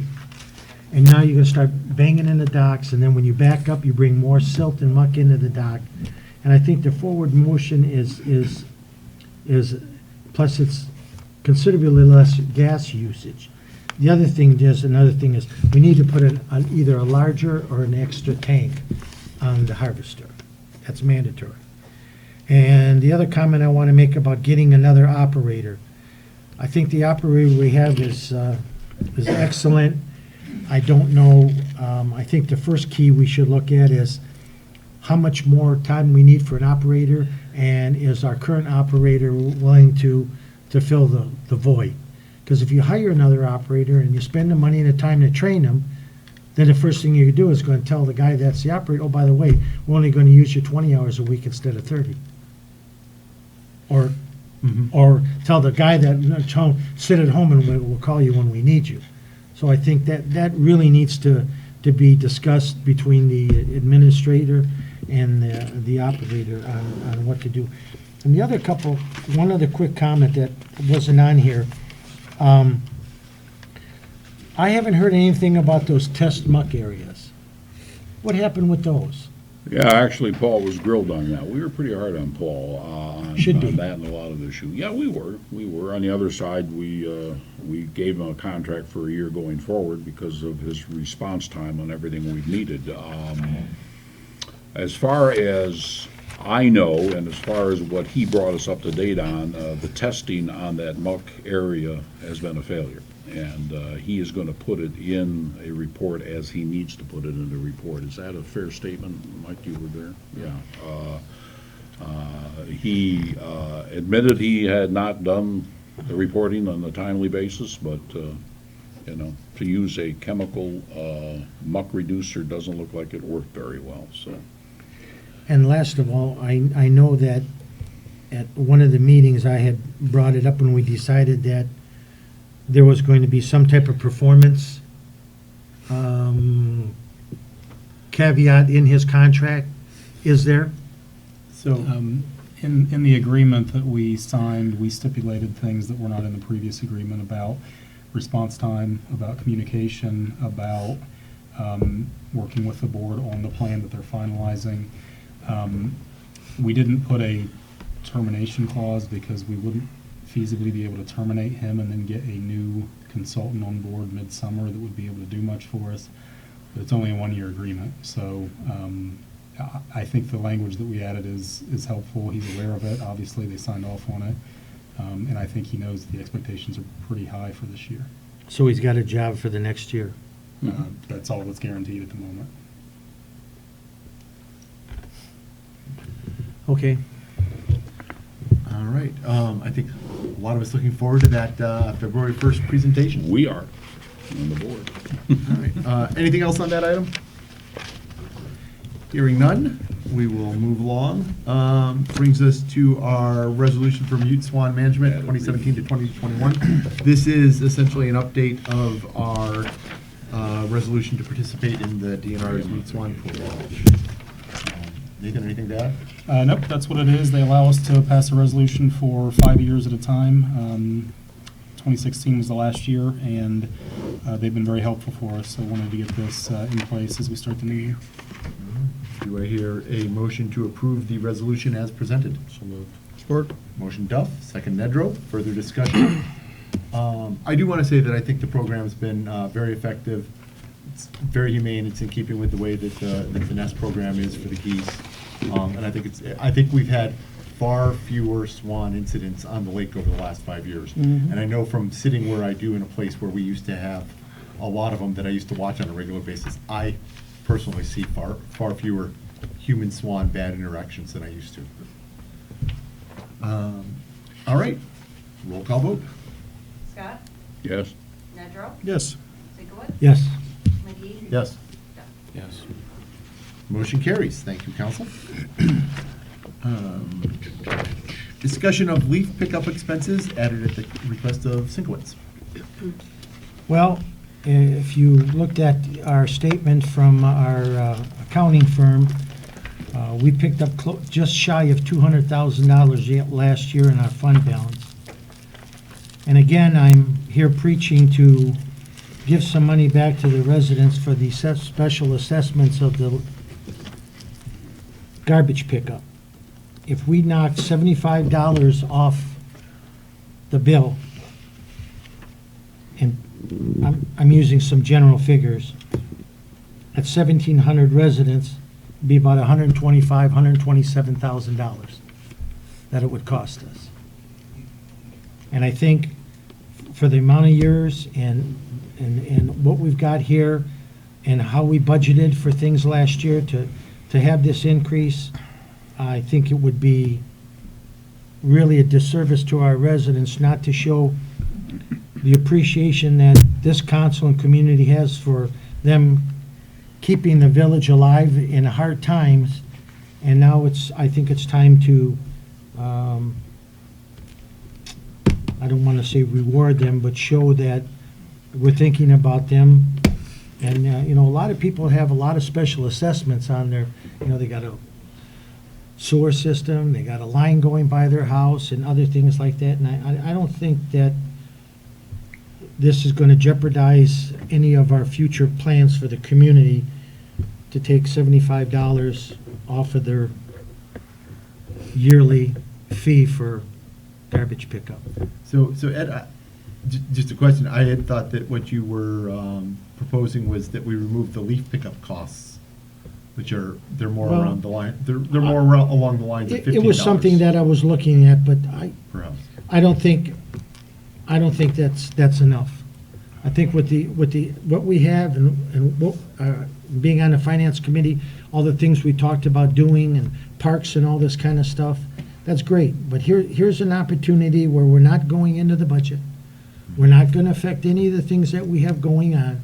We have an increase, and approximately a portion of that increase to go to relieve people for this extra increased fund, the special assessment that's been put on there. When we did this, we had a council member that was telling the public that when he was running for office that taxes have never been raised in the village as long as I've lived here. But a special assessment like this is 2 mills, is worth 2 mills. So it might not be a tax increase or a millage increase, however you look at it. If you take it out of the general fund and you put it on the onus of the residents, it's a tax increase, and it's 2 mills.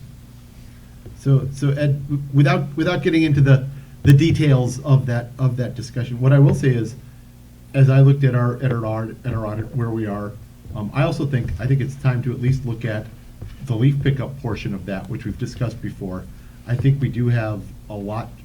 We're in a lot more solid place than we were even last year in terms of knowing what our long-term costs were. We still had some things that were potentially out there that were, you know, The- troublesome. But I think for sure we should put this, we'll get to the, you know, the upcoming work session, but I want to put a goals session down there. And I think this should be something that we list as one of our goals, and we put it Well, before it's our some- finance committee again, and we take a look at what we can do, because we are consistently, we have been consistently underspending our budget every year. We've been doing a really good job of it. We certainly have a substantial fund balance right now. The main use of that fund balance going forward for our plan really is to maintain the roads in a way that the state is not funding anymore. Yeah. And ultimately, that would be the biggest thing I think that it would be competing with is, so if we pull this out of our budget going forward, some amount of road maintenance doesn't happen. But I think that road maintenance cost is a fairly flexible cost. I mean, what we're doing is we know we're gonna spend extra over what we get for the state, and it's going to be, you know, a function of what we have available, so.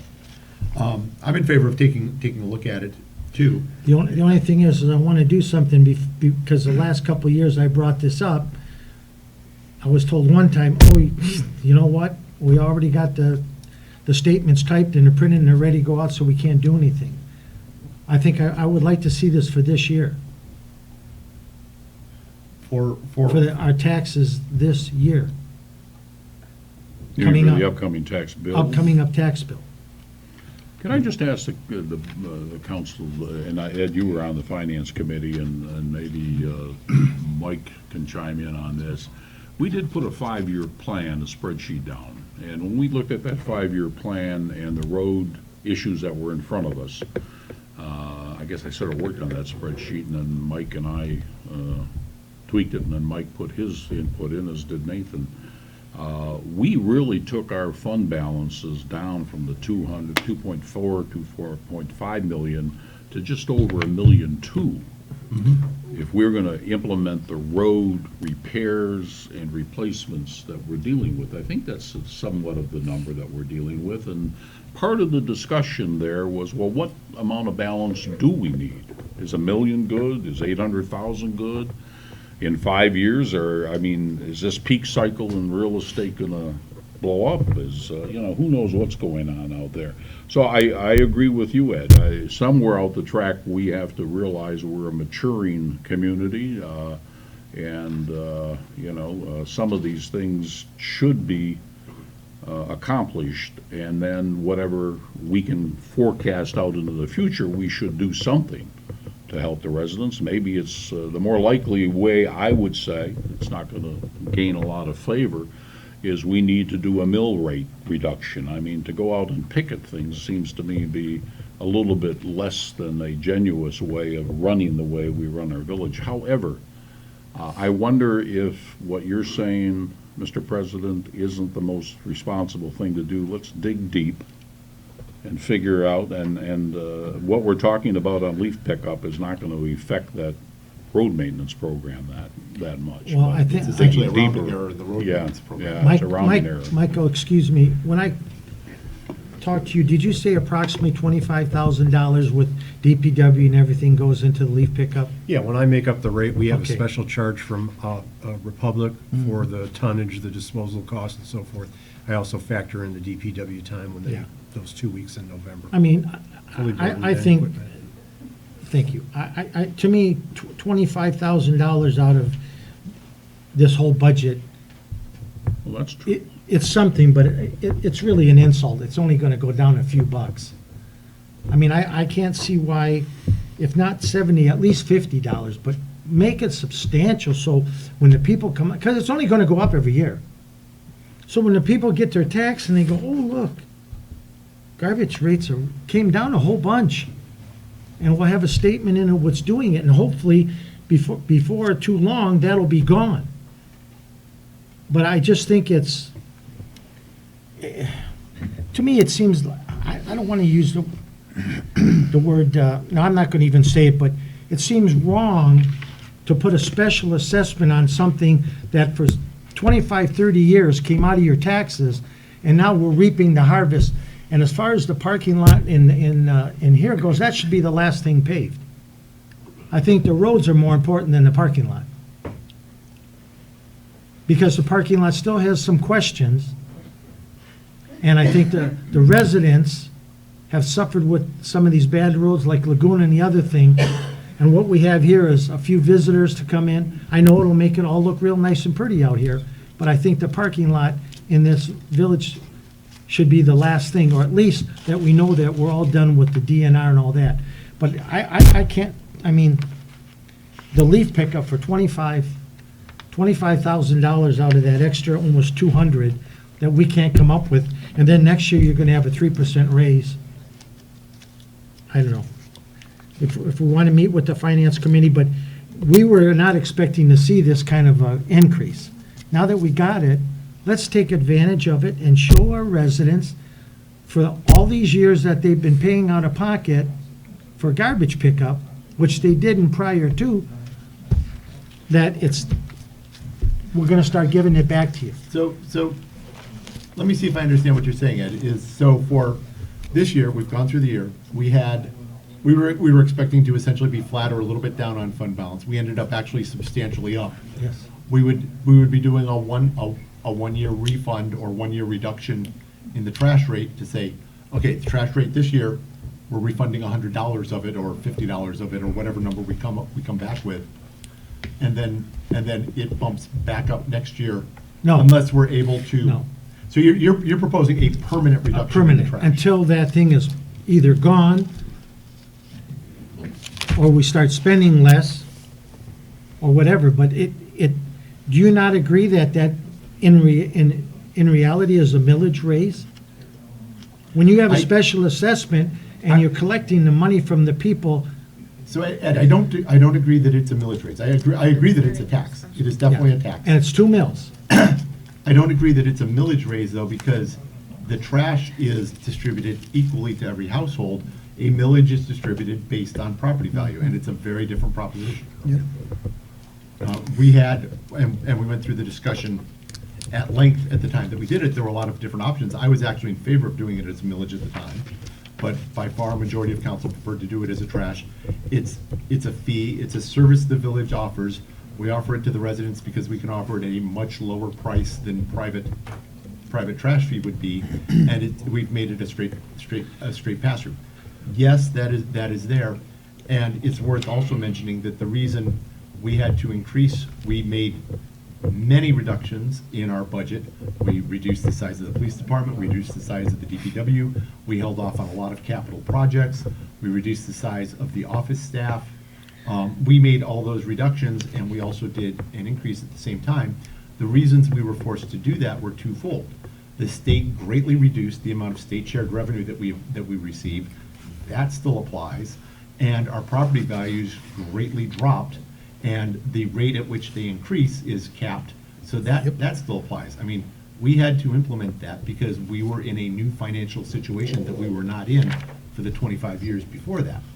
Now, I think it's been successful. I think we're in enormously successful financial shape.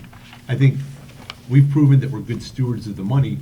We are consistently underspending our budgets. I mean, legally, you're always required to underspend your budget, but we're trying to do a good job of estimating them, and we're still coming in underneath. Our fund balance is continuing to grow. I think we should look at doing something, however much the amount is. I wouldn't be in favor of suddenly just up and doing it. I would want to do it if it's a permanent reduction in the rate. I would want to do it through the budget process, and that process would start with the finance committee, of which you are a member.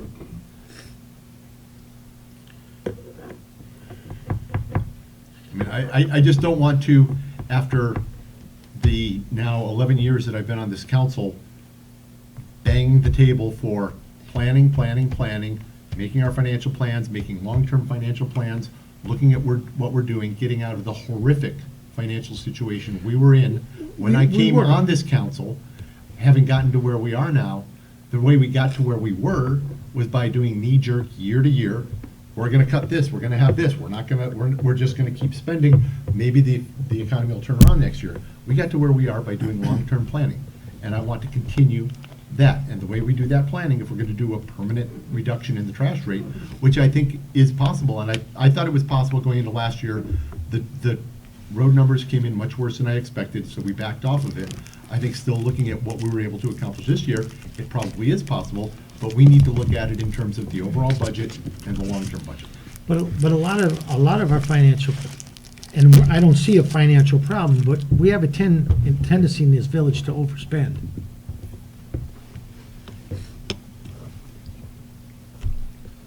On a lot of things.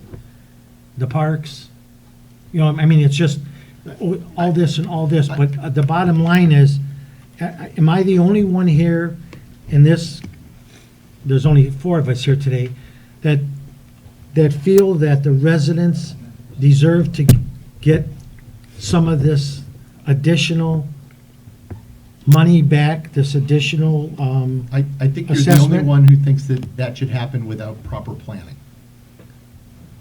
Well, when we went through the last budget, we said we couldn't do it because there was no money. Now there's money, and it's already spent. No, Ed, that wasn't what we said. Well, we said- were talking about electric signs with computers and special decorative signs on each street corner to spruce up the village, but yet, when this came up, we couldn't even, we were talking about leaf pickup and it got blown off the table. This is never gonna go away. Ed, we specifically said last year that we still had uncertainty around the retirement fund issue. We still had uncertainty around the police restructuring. I And agree with we, all that. At the time, had a lot of uncertainty about what we were gonna do about the roads. And at the time, the finance committee, of which you remember, and you voted for this, said, we will reduce we're gonna spend our fund balance on the roads. If what you're saying is we want to spend some of that fund balance that is larger than it needs to be right now on both the roads and a reduction of the trash, That's basically what I'm asking for. I think that's fine. I think let's bring that to the finance committee. Let's put together a plan to do that. And let's bring it back and let's make it part of the budget process. That's all I'm saying. And I think the charge, Because And when I'm on your side on this one. I'm the only one here because I've never had a vote for it in the last 4 years that I brought this up. But what I'm getting at is, we were talking about, and John and I were talking, when the finance committee, that maybe we're gonna be able to pick up the leaf pickup in the last finance committee. And then it turned out, no, we don't have enough money. Well, it's obviously that things are better off than they are. We're almost $200,000 ahead, and we don't even want to take, if we took $50 off of it, we don't want to take $500 off of it and give everybody a flat rate $50 reduction in their trash pickup going forward. And if things turn out real good in the next year or two, maybe we'll drop it down some more. But I just think we're taking advantage of the residents for stepping up to the plate and keeping this village the way it is and how it is, and we can't give them a little something back. So then do we want to put together a finance committee meeting in the near future? I would be happy to have a finance committee meeting in the next month and send this to that finance committee. Okay. So I would Name a day and entertain do a it. motion to have the finance committee review the trash rate and bring back a recommendation. there you go. Do I hear that motion? So moved. Second. Motion Duff, second Sigwitz. Thank you. Further discussion. Scott? I was just going to say, in the context of the Finance Committee's charge responsibility, which is to look at this issue of a reduction in the same way we have to look at the forward expenditure patterns. I will agree that the Finance Committee should be charged with making sure that the residents do have the possibility of a reduction if all of that equals out. One thing as a resident paying taxes, I never feel, even though I'm on council and this sounds like I'm patting us on the back, I never feel that we do things that are outrageous in this village. I think we have a very prudent and competent group of boards as well as the council who looks at every dime that goes out of this village, I don't think we're going on junkets. I don't think we're doing things that are that would call us out as being not watching every dime and penny that's being spent. If we do something in the park, it is for the village. It's for the residents. If we do something on the roads, it is for the village, it is for the residents. When we do something in the lake, it is for the village, it is for the residents. And I think we're doing a damn good job of managing this village. But let's do that, let's get the finance committee together, take the charge, have this argument, and then come back out and indicate that we could or could not make a motion to reduce taxes or fees by X number Yeah. of dollars. And I'm definitely willing to go there because I think we have consistently shown over the years that we squeeze every nickel as tightly as we can squeeze it. We have consistently come in better than our projections. I think we can. When I looked at where we thought we would be on the budget, where we ended up, we've done that consistently year after year after year. And I also agree, I don't feel that we're profligate in any way, and I think if you look at our expenditures compared to every community around us, I think you would find the same thing.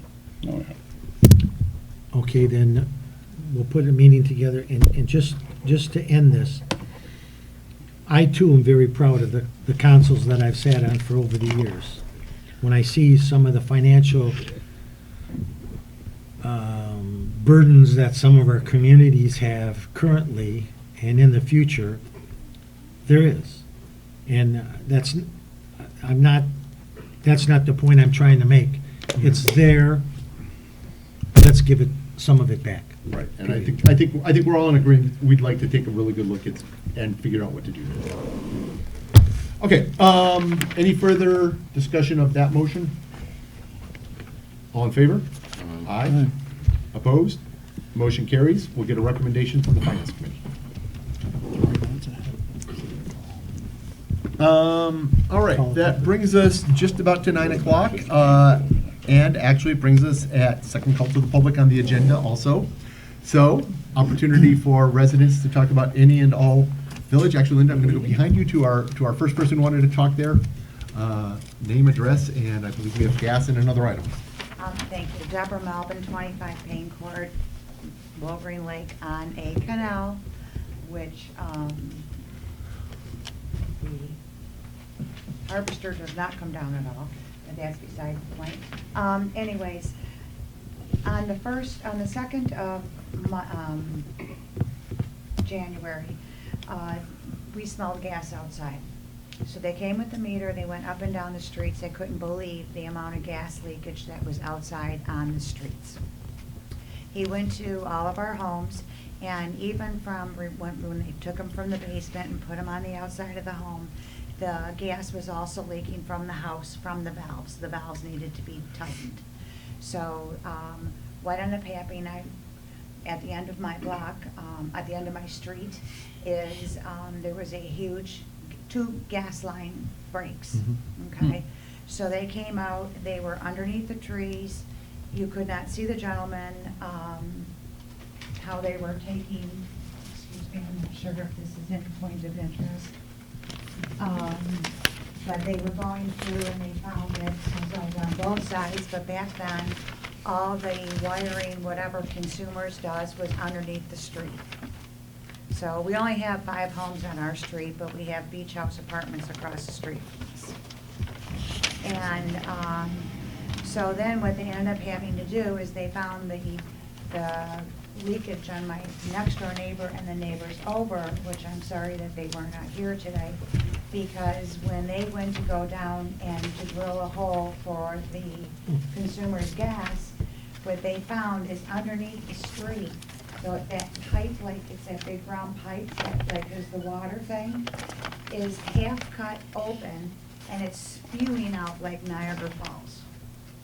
So what they decided to do last night, we had, and I'm not even sure who the gentleman is, because I called the police, I called Tabitha, I called whoever I could, because I couldn't believe they're gonna leave the street like this, that they cannot do anything until the spring. So we have a few trees that are gonna be down, our road is all tore up, and for the older homes, my house is built in the 50s, I'm the second owner in the house, and we were always wondering why our land was going down, going down, going down. Well, we don't know how long we've had that leak. And Consumers found it quite by accident. All right, let Let me ask the administrator if he is aware of the situation. A little bit. I would ask Mr. Powell, do you know the current status of what's going on out there with consumers? I know there's been some talk in the office in the last day or two about it. Yes, I was out there last night in response to several misdig tickets that have come into the village. I was at your house, and I saw the leftovers of the excavation at 25 Payne Court. So I certainly know there's been some activity out there. I could still smell gas last night when I was there. So it's people, are the people inside? So I don't know if that was leftover or whether or not they're still leaking gas. The additional certificates or tickets for misdig are for her neighbors that she mentioned further down the street. And so I know there's some additional gas work that needs to be done by Consumer Energy. My biggest responsibility was to make sure that I got a hold of the misdig people and Consumer Energy themselves, because we have a gas main that is about 5 feet down. Their gas main is about 36 inches down, and so we wanted to make sure that they didn't accidentally hit our sanitary sewer, which parallels their gas main. Right, so you said we have a gas main, we have a sewer main, right? I'm sorry, Yeah. we have a sewer main, yes, thank you, 5 feet down, paralleling the gas main.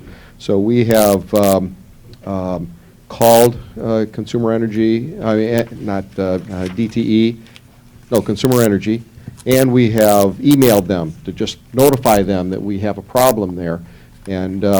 And that's where it's been left. But I didn't see the drainage issue that you mentioned.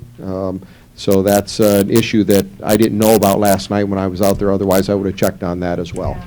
Well, I guess it was frozen, and then towards the evening, there's like, it's circle, this whole part is all open, and the water's being filled up to the top continuously. Yes, Andy, DPW did call me today and tell me that he thought there was a culvert issue underneath Payne Court, and he wanted to get together with me and decide how we might repair that. It's very complicated with all the utilities in there, so we were thinking that we might have to sleeve inside the existing storm sewers to eliminate that leak problem. So that's all I know at this point. But I guess my point of being here was we've never had any problems. I mean, the village is a wonderful place to grow children, have everyone, and we've loved it, and that's why we've never moved. But this consumers and this gas and everything else, if any other residents on any other streets were having the same issue, because they seem to be very busy smelling, they're always leaving because they have another emergency, which I understand. But it just really needs to be addressed. The trees, what are we supposed to do? I mean, is it our responsibility to cut them down when they took all the roots out? Mine's already leaning towards the street. We certainly have, the village experiences a number of Consumer Energy repairs and new taps. They seem to be in a process where they're improving the taps from the mains to the homes all over the village. So I'm not aware of any other particular spot except what I experienced last night on your street. So. Well, that's good. So here's what I can tell you is our administrator's been taking notes.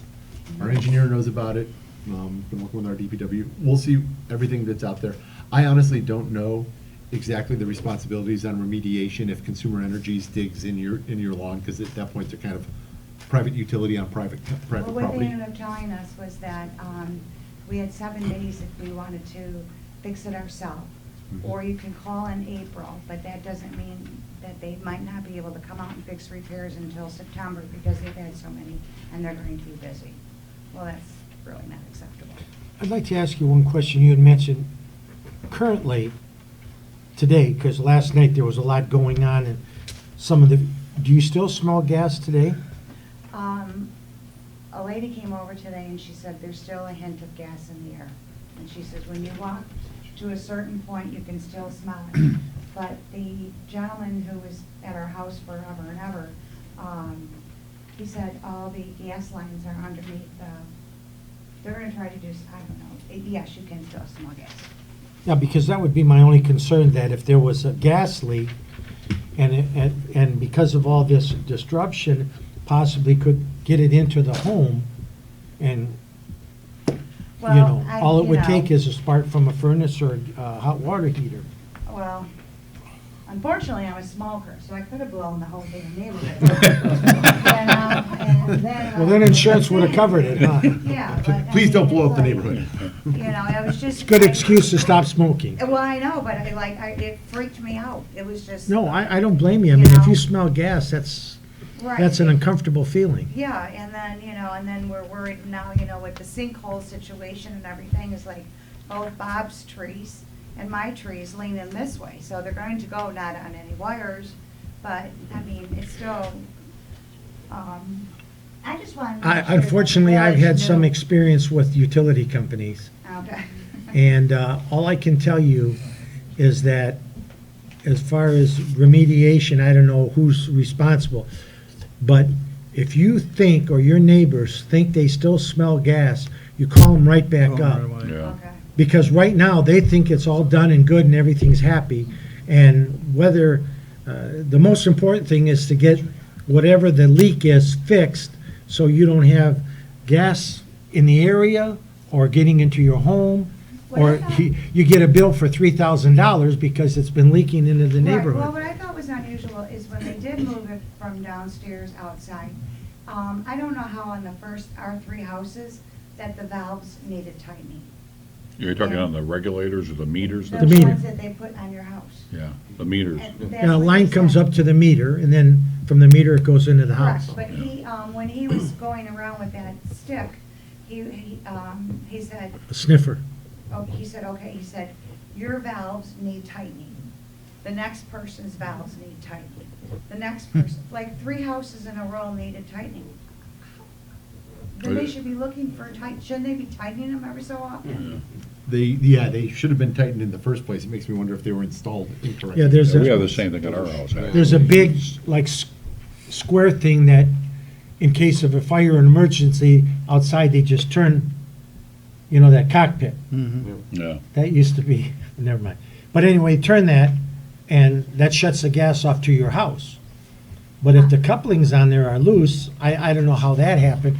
Maybe they just, over the years, but usually, once they're tightened, you need 2 24-inch pipe punches to break them free. I But don't know how I would be concerned, I Okay, just call so- if there's any bring it smell. to the village attention. Yeah, so yeah, if you guys still smell gas over there, for sure, and they've stopped any repairs there, for sure, call them back, tell them you still smell gas. I In appreciate the meantime, the administrator has been taking notes furiously over here, so I'm sure he's gonna follow up, our engineer's aware of it, our DPW is gonna work with it. So hopefully we can get this all sorted out for you, I and appreciate To the it. we'll neighbors see, that but we thanks for didn't bringing it to our Thank you attention. very much. to mess with them. All right, Turn them off. second call to the public, Champagne. Linda Champagne, 250 Oak Island. I wanted to agree with Mr. Sinkowitz on paving the pocket parks. I think one thing we've learned from working with the Clarks was that our parks need to be ADA compliant. Anything we're moving forward with on parks need to have driveways and walkways that are ADA compliant. And I think that's just really silly of us not to do that. So with that said, if we're gonna do something about tax, giving money back to the citizens, that's great, but I personally never, if my taxes get taken out of my mortgage, and I don't ever open it up, so unless they're gonna know about it, and we're gonna make it obvious to people that you're actually doing it, I think many of us won't even know that $50 or $75 is coming out of it. I think in the best traditions of politicians, if we do such a thing, we will trumpet it loudly. So with that said, that's all I had to say about that. And by the way, as far as the soccer fields go, I don't know, I can't believe that they'd even want to just do one. I think that 2 is really important.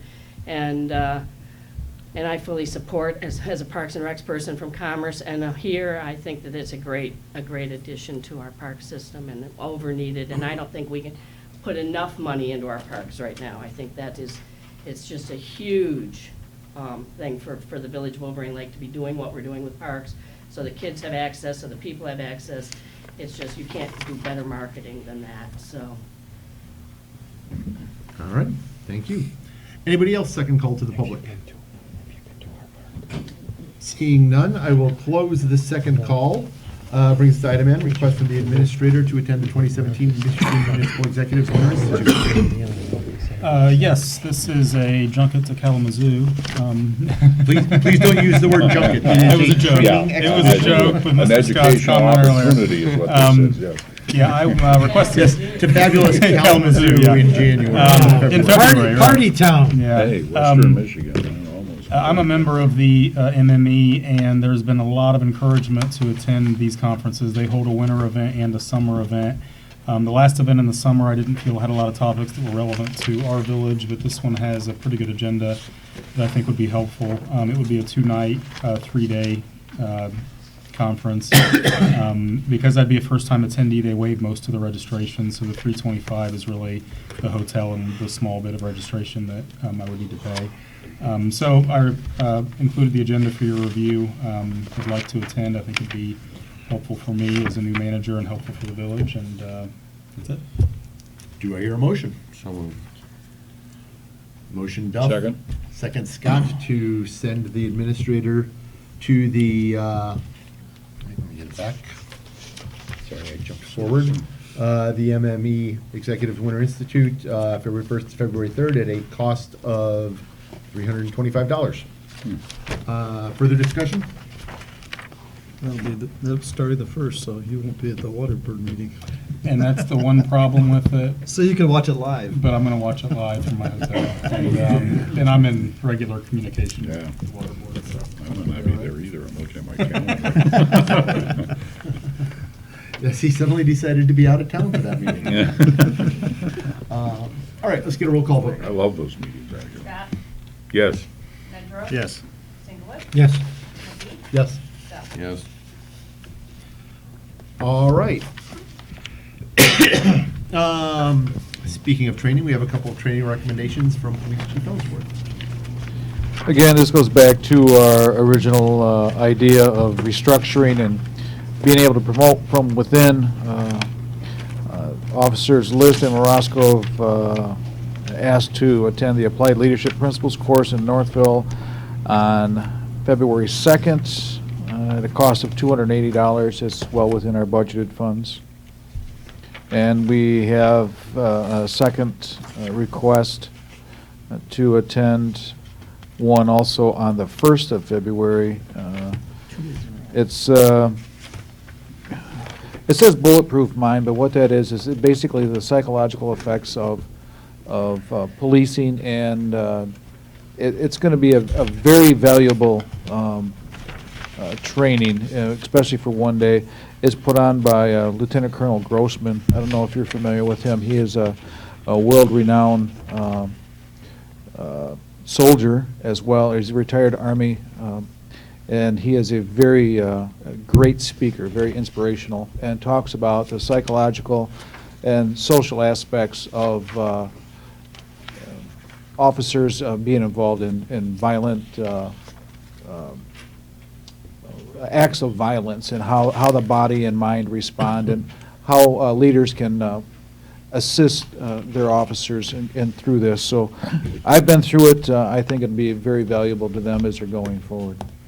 Mr. President, could we do this in one I motion? think we can. Okay.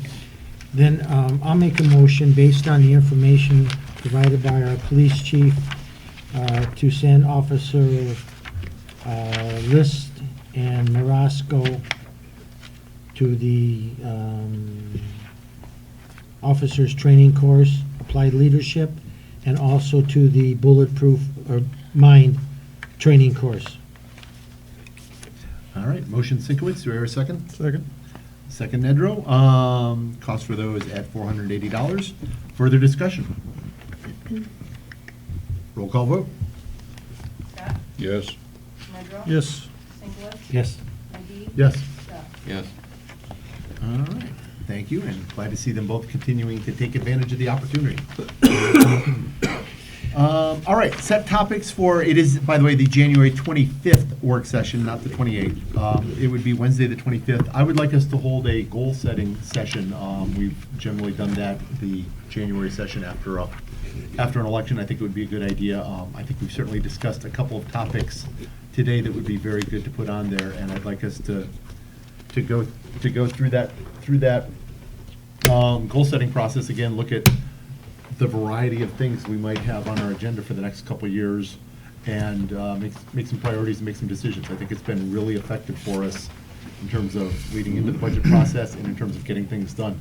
Every time we go through that, we go back and look at the list a year later and 2 years later, and it's always great to see the number of things we've been able to accomplish. So, do I hear a motion for a goal-setting session on Wednesday, the 25th? So moved. Support. Motion Scott, second Nedrow. Further discussion? All in favor? Aye. Opposed? Motion carries. All right, thank you all. See you on the 25th. Brings us to item PA, Oakview Pathway and Paving. Yes, thank you, council, for adding this. These next two items, I just need some guidance from council. When I started into the detailed engineering, I came up with a couple questions that I need your guidance on, and we are out for bids for the paving here in the spring of two main roadways, Woodlawn to the west and Oakview east of us here. And I ran into a problem on Oakview that I need guidance on when it comes to the pathway. This is the United Neighborhoods pathway plan that the village has. And the intent is obviously eventually get around to where the community will be ringed with pathways and promote some unity within the different subdivisions. The direction from council was when we pave some roadways that are included in this pathway plan, that we should try to accommodate that pathway when we can. Here on Oakview, we currently have the pathway here in Glengarry Road and a dead-end spur that comes from the north down and ends at Oakview. So the plan was to extend this pathway down through the end of Oakview, cut across the DNR property, and continue down to Laguna, and then back over to Clara Miller Park along the lake shore. The problem I was running into is the width on Oakview, all right, so I don't need all of that, is very much like Lakeview. If you remember, Lakeview is a very, very narrow roadway. The only difference is that Lakeview had streets down both sides. Trees down both sides that we would have changed the environment of the whole neighborhood if we would have taken the trees down. Here on Oakview, the road itself is between 18 and 16 feet from Glengarry Road all the way to the end, and then I was going to put the pathway off the end of the road into the DNR property. There is room in Oakview to be able to do this. My plan was to create Oakview at a standard cross-section of 18 feet, so I'd be increasing some of the roadway from 16 to 18, and then adding, instead of a 5 or 8 foot pathway, maybe making it only a 3-foot pathway. So I'd be creating a 21-foot roadway, 3 feet then for pathway along the opposite the lakeside. So it'd be the west side of Oakview, expanded and extended all the way from Glengarry Road down to the end. So we have room to do that, except in an area just off of Glengarry Road. As you come down the hill to Valley Drive, we have an area that is fairly unique in that the roadway, I shouldn't say unique here in the village because it happens all the time, but the roadway itself leaves the road right-of-way. This dark black line that you see here is the 40-foot right-of-way line for Glengarry Road, for Oakview, and our roadway currently goes out of the road right-of-way. On the opposite side of the road, most of the driveways then are in the road right-of-way, and our Oakview Drive is substantially towards the west.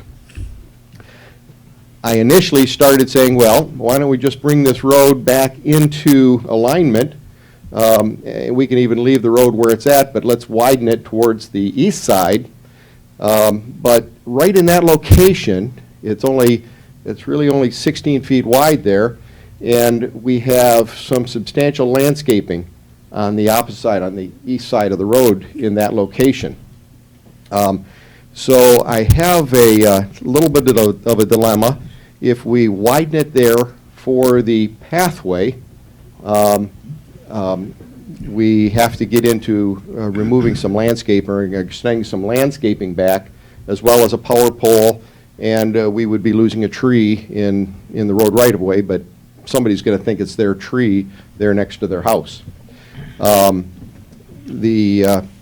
Probably the biggest issue is one drive down in this location. A gentleman has a pickup truck. Nathan and I were there yesterday, and a gentleman has a pickup truck with a salt spreader on the back and a plow on the front, and if he backs it right up to the garage, the plow stops right at the edge of our existing pavement. So if I pull it back starting in here, then I've taken area out of his driveway that he uses to park his pickup truck in. So I needed some guidance from council. Really simple solution, no pathway at all, and just put some markings in the road or some signs along the side saying you're in the village pathway system. We can widen it 18 feet and another 3 feet for the pathway all the way. We can drop down to the existing area there and create maybe a 1-foot pathway along that narrow area, and then come back out again to the 3 feet as we move to the south. So I'm really looking for guidance from council as to what we might do. Should I move the landscaping, or should I narrow the road, narrow the pathway, or drop it? So let me ask a couple questions, and this may also apply to our chief, in terms of, is the road as it's there adequate for all the traffic that it gets in terms of width? I mean, is the narrowing of it as it goes along there, does it pose any actual safety problems or traffic flow problems? The answer is yes. However, that being said, I don't know, because of the curve, there's a hill and a curve. Right, yeah, I know. And it is thin. And we've had many near misses. I've seen vehicles clip mirrors before. It is a very, very thin road. Anybody that travels that road knows that, and they use the caution that needs to be taken. Well, thank you. That being said, I don't know that you can do much more than what you've currently done. Unless you're going to do a significant landscape removal, driveway restructuring. It's, for my 20 years of me being here, it's been that way. Everybody knows it's that way. It's very difficult. I think I've policed 2 accidents there in my 20 years. So it's not like it's not going to happen. It's going to happen. But you have that road and the curve, and those accidents have happened in the last 5 years when people are texting and going down the road, not paying attention. So whether or not there's some fix to that road that's reasonable, I don't know, because you have a lot of houses that are already close to the road. Yeah, I mean, I guess my concern about expanding it and then keeping the narrow area is it just encourages kind of people to go faster down to that area, then they hit a narrowing in the area, and then they're probably traveling at a faster, less safe speed than they might otherwise. What I found is when people come off, for example, Marshar or Oak Island Drive, and they come towards Glengarry, it's one move with the pedal, which is usually to the floor, and then they hit the brake to stop at Glengarry. It's that fast. So people do drive. They know that it's a narrow road, but they also don't really seem to. I see we have an Oak Island resident in the back who wants to speak. So let me get from these two for a second, and then I'll open for. Yeah, but to answer your question is yes, I've seen accidents there. Is there a fix that we can do? I don't know that we can. When we designate a bike lane, I don't know that you're going to be able to extend it wide enough to accommodate that.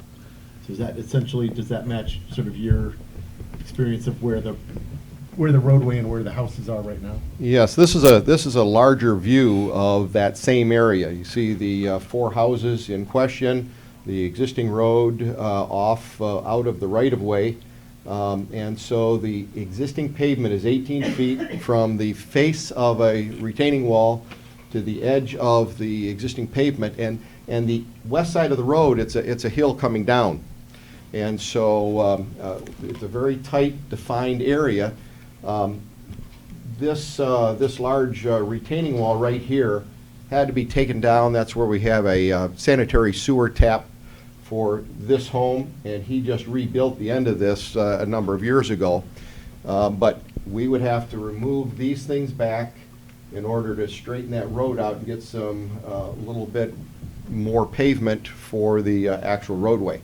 So the way we have it planned right now, the way the drawings show it, I've got a line being drawn down the west side of the road, 3 feet off the edge of pavement, would leave a 15-foot area for cars. In reality, if you guys have driven it, if somebody had to go into the pedestrian walkway that we're creating or the bike path, they would squeeze over there. But it's psychologically, it kind of keeps them out of that area, that white line. So we could keep this 15 feet and make it a 3-foot pathway to have a continuous pathway along there. We could make this 17 feet and create a little 1-foot aisle for cars, or we could just drop it all together. And that's, I'm kind of looking for guidance all the way down Oakview. What is the direction of council? Mr. President, Yep. 42 years' experience on Oakview. First question, is there any reason why that bike path doesn't go down Marcher, a nice straight road that's wide, Same thing. Yeah. and leave Oakview alone? Because, let me finish. Yeah. Because you and I walked it, you're gonna have to move about 3 telephone poles, or you're gonna have those telephone poles right on the edge of the road. Then, the people that have landscaped, like you said, there's a hill. So now, you're either gonna cut back in and, let's build retaining wall time, or you're gonna have to landscape it back and take out trees. And the third problem comes in is that, I guess on the lake side of it, so many homes have a planter that goes right to the edge of the curb, right to the edge of the road. So even when the guys plow, there's no place to plow the snow. They just push it down to the next house or wherever because there's a wall. And it's been there like that since I've lived there. So I think there's some places where you could tweak that road when we repave it and some of the drainage, and we talked about that. The pole that must be moved is the one that's on the corner of Marchar and Oakview.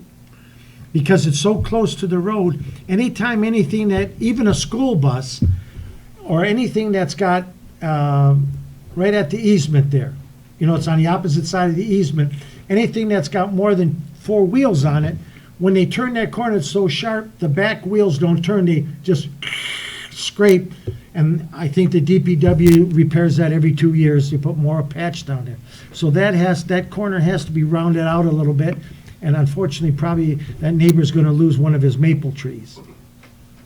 In that one corner there. But the bottom line is, if we don't want to have the path go down Marshall, which it leads to the same path anyway, and it would be so simple, don't put anything down there if you want to put the bicycle tracks. But, I go through Troy and Rochester all the time. You come to a street and it says bike path, and there's an arrow. That sign will stay up there for 40 or 50 years, but the paint on the road will not. And we do this paint on the road stuff, and it's just more maintenance that has to be done. But I don't see any reason why, because of the narrowness of the road, the hill and the dip like the chief pulled out, take it down Marchar. Let me go back over here. I heard, I believe, hallelujah from the back, so I believe the issue that our resident mayor was taking Was care of raised. Was raised. You've got a straight shot, you got long lots. Yeah, So it's a piece of cake. Yeah, it is. Mike, does that sound moving the bike path over to Marshall? Does that sound a reasonable? Yes, when Nathan and I looked at it, this is the village and council's pathway. And so we didn't feel it was right for us to make decisions like that. certainly to leave it as currently shown, as currently designed, I would have to move one pole in this location, right where this tight area is, but there is room without doing any other pole work whatsoever, and nothing towards the lake. Everything would be on the opposite side. Technically speaking, it will work. Certainly, there's a lot more room down Marshar. Probably what was thinking in the pathway scenario, we have this pathway coming right across from Oakview, and it made more sense maybe to come right straight in and down. But that's council's call, and that's why I'm bringing it before you tonight. I think, I mean, we also now have constructive pathway going across. I understand the desirability of, going straight across, but move the pathway over there seems to me pretty straightforward. Now, that would mean that I could continue the pathway then south of Marshar, because it opens up there, and it would be on the west side of the road, and it would then follow right down to the DNR property. And it would avoid the one really tight area. It would avoid that entire area. That is a place where, regardless of what we do, we probably don't want to bring bikes through there if we can avoid it. I mean, extra bikes, there's going to be bikes, but. So Nathan and I were just looking for some direction from council. Nathan, does that seem reasonable to you? Yeah, I mean, we, like Mike said, we didn't want to deviate from the plan that's been passed and approved without having this conversation, but obviously there's alternatives that seem to make more sense. Are we talking about, I guess the reason for this is so we can be along the lake shore? Is that why we're putting the path down Marshar or Oakview? The path would probably pick up Oakview Well, and Oak Island. It's every time we repay. I guess I have to question why we feel we have to take it through the DNR access in the first place. We have that bike path down Glengarry that's got people off the road, and that was our main goal. Every street doesn't have to be a bike path. And I guess that was kind of what I was getting at. We have access to the subdivisions. Kids are going to ride their bikes where they want to ride their bikes anyway. Whether we designate a particular area for a bike path, I don't necessarily think we need a bike path either down Marshar or down Oakview. To me, it would make essentially essentially in terms of the having at least integrated bike path there, we would just not put it in there. We would essentially say the bike path goes over to Laguna. It goes down Laguna, which is a major large street that's much more open. And to me, that would make much more sense than trying to cut through now the DNR access, which can create additional problems with people going through there that really don't belong there or don't need to be there. Vandalism, things of that nature, that down by our police boat, et cetera. Now we're creating basically a walkway or a bike path through there that doesn't need to be there. Well, they go through there every now and then. They go through there every now and then. The kids know the shortcuts through Yeah, there the anyway, and kids- it really doesn't matter to them whether it's a designated a bike path or not. I guess my point being, do we really need to spend additional monies for Marshar or Oakview? I really don't think, now that we have the path down Glengarry. That's a good point, Chief. That pulls people off the roads anyway, and that's what we were looking for before, was to get people off Glengarry. That's why we were looking to go down these side roads. And now that we have all this access, I just don't see the need for that right now. I think one of the goals in establishing this was, as it says, united pathways. It was to bring people from other neighborhoods into other neighborhoods so they could see how their neighbors live and their streets and all of that stuff. So it's not just a pathway around the village, but kind of receiving people down the various subdivision streets. Well, yeah, but one of the main goals was also to get people safely through and around the village. And if we're pretty much saying, okay, so Oak Island and Oakview and Marshar are a bit of a dead end, which they are because there's no legal access off the other side of it for bicyclists, then they go up through there. I think that's probably okay, and it probably is our best solution. We have a path there that really wasn't there when we set up this system originally, really set up the plans originally. Yeah, I think the chief has a good point there. I mean, there's ways to get around the community, and people, and like you said, the kids and somebody who knows the area knows how to get across, go across the island and in Tampa without going down to Glengarry. So, there's more than enough access to get around there, and if we felt that something would be needed, you know, Yeah, I mean, a sign or something like that, but, you know. I think in general, for the flow of people who are bicycling through, we just see them go down to Glengarry and then down Laguna. So, Yeah. That seems reasonable to Well, me. that'll save a lot of money. Well, I'm aware that we're looking to save some money in our road budget too, so. Yeah, because I'm surprised, I know that Smith was out there doing a lot of surveying. I would have thought you would have had to move at least 2, if not 3 telephone poles. Just one. Yep. We're gonna be but you'd be real close to them, huh? The bike path would get closer, within a foot of a pole, but the Oh. road itself, the travel portion would be away from it. And then when you talk about a bike path this wide or this wide, you know, nobody likes to ride single file. Everybody likes to ride and talk. So anyway. I think it potentially encourages people to ride in a place that is probably not a place we want people riding if they can avoid it with Yeah. a much safer path. Yeah, very good idea, John. Scrap the whole thing. No. It's what? No, but I think what we've done is we've now built a better solution Yeah. in that area that wasn't served before, and that's part of why we had that. No, that I path going agree, through that there. was, it wasn't there before, and we were gonna split up Glengarry, but we didn't have to, we moved it over and we put in a decent bike path. That eliminated a lot of my worry, believe me, my whole head would be great, not that it's not, but it's nice to be able to have that. We'll get you there yet. Yeah, well, you're working on it. Okay, we do have a member of the public who still wishes to speak on the issue. Do I hear a motion to open? So moved. Motion Nedrow, second Sikowitz, all in favor? Aye. Um, Champagne from Oak Island. Linda Champagne, Oak Island. I just, I think that's a great idea. I don't really think it's necessary either. The monies could much better be used on South Commerce between Glengarry and Decker for a pathway for safety for kids getting to and from school. But I would like to know if, because that is narrow and we travel it all the time, are you gonna try, I think you mentioned trying to expand it where you could a couple feet?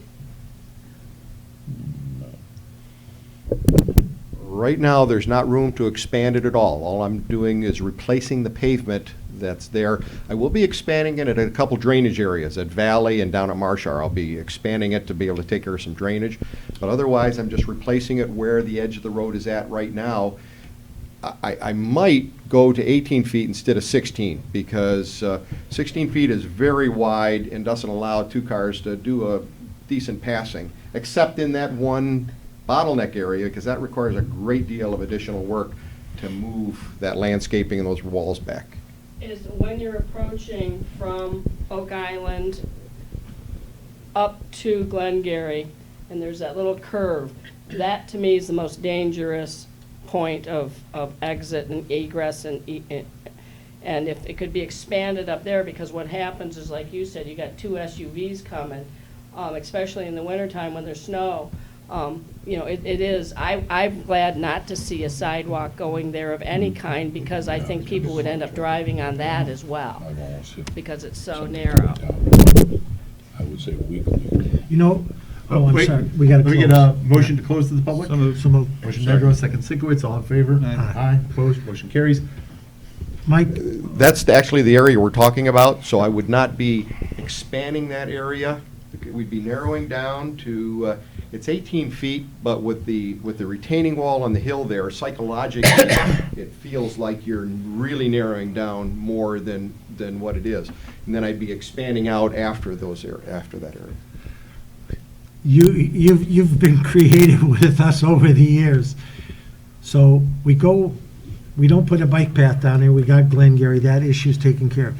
If there's any way you can squeeze a little bit out of there, you know, I mean, if it's cutting into the earth hill is one thing, but to try to move all that permanent type landscaping would be very costly. And I would have no problem, as you know, we've built retaining walls before. Unfortunately, that area is on private property. Yeah. And here's the edge of where the road is. In the past, we have replaced roadways where they've been established. And to expand it further into somebody's yard, I would have a really hard time without Yeah, I don't think they'd actually- go for it anyway. That's correct. So I totally agree with you. So in that area, I would leave it exactly where it's at and then just widen it out as we head down towards Valley. You were talking about the curve, though. Yeah, the curve in the Yeah, hill. curve, even Yeah, at the top. yeah. It's No, I- on their property there. Yeah, but I think, Linda, were you not also referring to the next curve going out onto Glengarry? 'Cause what- At the top what- of the hill. at- Up by Jerry. and- Yeah, up by By Jerry. Robinson's? Yeah, well, as you get in there, there are many times a car will be coming out of Glengarry and you'll come around that curve, It's the parked cars that block your vision. and it's the parked cars, you can't see it. The cars and, that are on the I don't know opposite what you can side do of to the that road. curve. I'm like, well, you know, Well, I mean, if put you up a had room sign to do it. 15 miles an hour. Yeah, well, But that doesn't do any good because nobody goes 15. No. And we have one across Oak Island Bridge as it is. It's 15 miles. Yeah. So the rest of this area, this is the area the next down. The rest of this area, I was going to just widen up to give it a full 18 feet excellent. up in that area and past this area then. Put a traffic light. Where's Oakview exit, or, excuse me, Oak Island exit? Oak Island Drive is right here. Oh, it's not showing on the top map? Uh, No, there's Right- two halves. right here. Right there. There, I got it, okay. Comes up here, that's that narrow area as you come up the hill, and then Mhm. we turn that corner, and I was gonna widen that up and out to Glengarry Road a little bit as So well. it would be consistently 18 feet. Consistently. It would just feel narrower in the one area where it's crowded in. That is correct. Mike, am I correct that without the bike path now, are you have intentions of moving that utility pole at Marcher and Oakview? I would not be planning on doing that. Okay, I'd leaving it where it's at. all right. I can look at that. No. It's kind of interesting, if it's a public works project by the community, DTE has to move poles at their expense.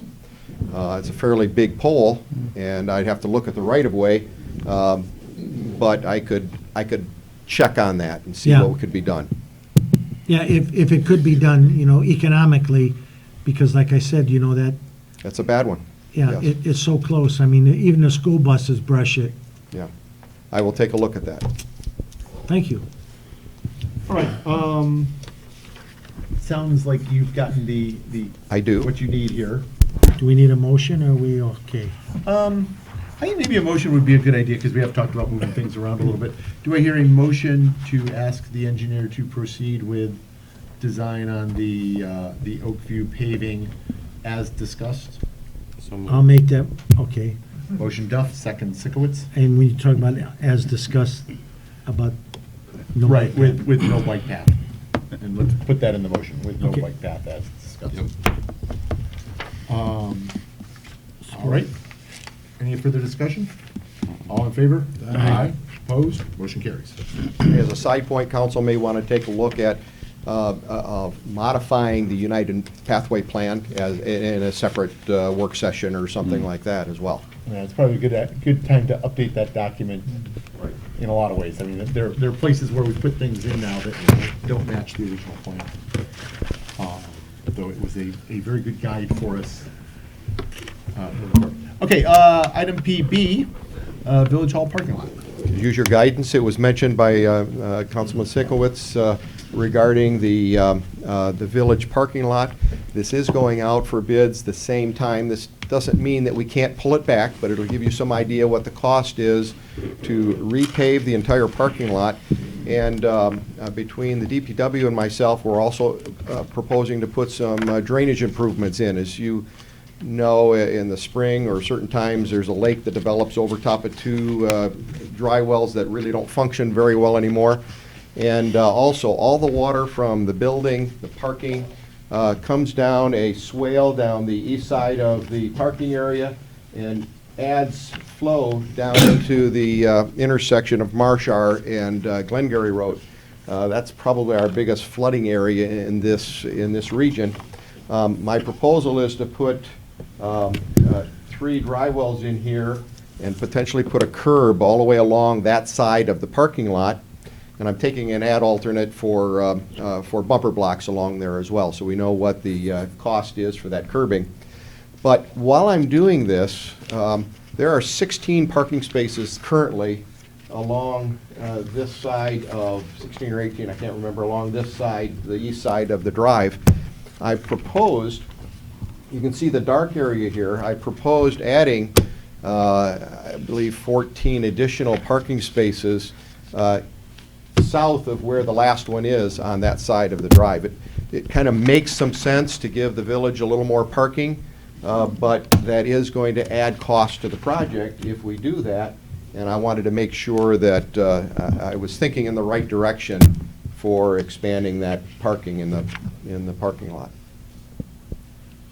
Well, on the occasions when we do have a large crowd here, and it does happen, parking down there, once you get past the lake that should be a well, is pretty higgledy-piggledy, so I think I'd like to see more parking down there, more defined parking. So we're gonna double the parking, almost? Almost double, from 16 to 32. That's double, isn't it? Yeah. Yeah, I thought my math was wrong. It really depends on how many spaces you think are spaces there past where the full parking space is, because we pull in and down and up on on gravel and When you grass. say an additional cost, because we're putting asphalt where we didn't have asphalt? Yes, that's correct. Now, the base, I would be using the millings from this parking lot. So as you grind this up, I'll be taking some of the millings, reshaping them and placing them in that area, but the asphalt's going to be more. You know, you have a point, John, but how many times do we have that many people here that we need that many parking places? Once or twice a year? I think we were past our spots just today. I mean, I was Past down Yeah, no, I tonight. think we need more. I don't know if we need to double. Our chief had something to mention. I would like to add to that. Once you get the employees here, you know, right then, you have 4 from the main office, you have generally 2 from my office, that's 6 parking spaces. You add your 3 DPW, that's 9. That's a majority of our parking spot. Now, we all park down further to leave these open in the front, but generally, there's 3 spots, then a handicap. I would say 50% of the day, there are 2 vehicles at least out there. So if somebody else pulled in, there's 1 more additional. But as we did on, I think it was Tuesday morning when we had our baseball, our employees were parking down at the other end, because by the time they got here, these were all lined up. I mean, they were filled up. And if you notice, on council nights, we park in front of our garage, otherwise we're clear down to the other end. So it does fill up, and I do see a desperate need. We've always needed new parking. Since I've started here 20 years ago, we've needed new parking. Yeah, I would say, just as somebody who often comes from work and arrives at the meetings just before the start, the majority of the time, even when we don't have a big turnout, I'm parking down there somewhere in a place that is sort of a random bit by the road in hopes that it's, reasonably good. And just so we're clear, it's people doing business in the municipal building. It's not, we don't have people parking for the lake access and things like that. Yeah, it's We not don't. fast boat parking, it's not. We don't have that. This is generally for business. So I see a great need for additional parking.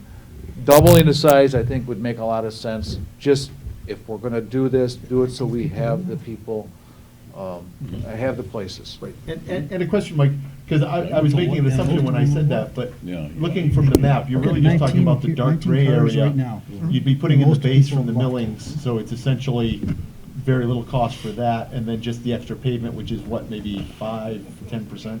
That is correct, and I'm just taking it down to where the existing asphalt ends. Andy doesn't want anything else paved down there, and so just stopping it right at that location. So I think that's a lot of bang for the buck.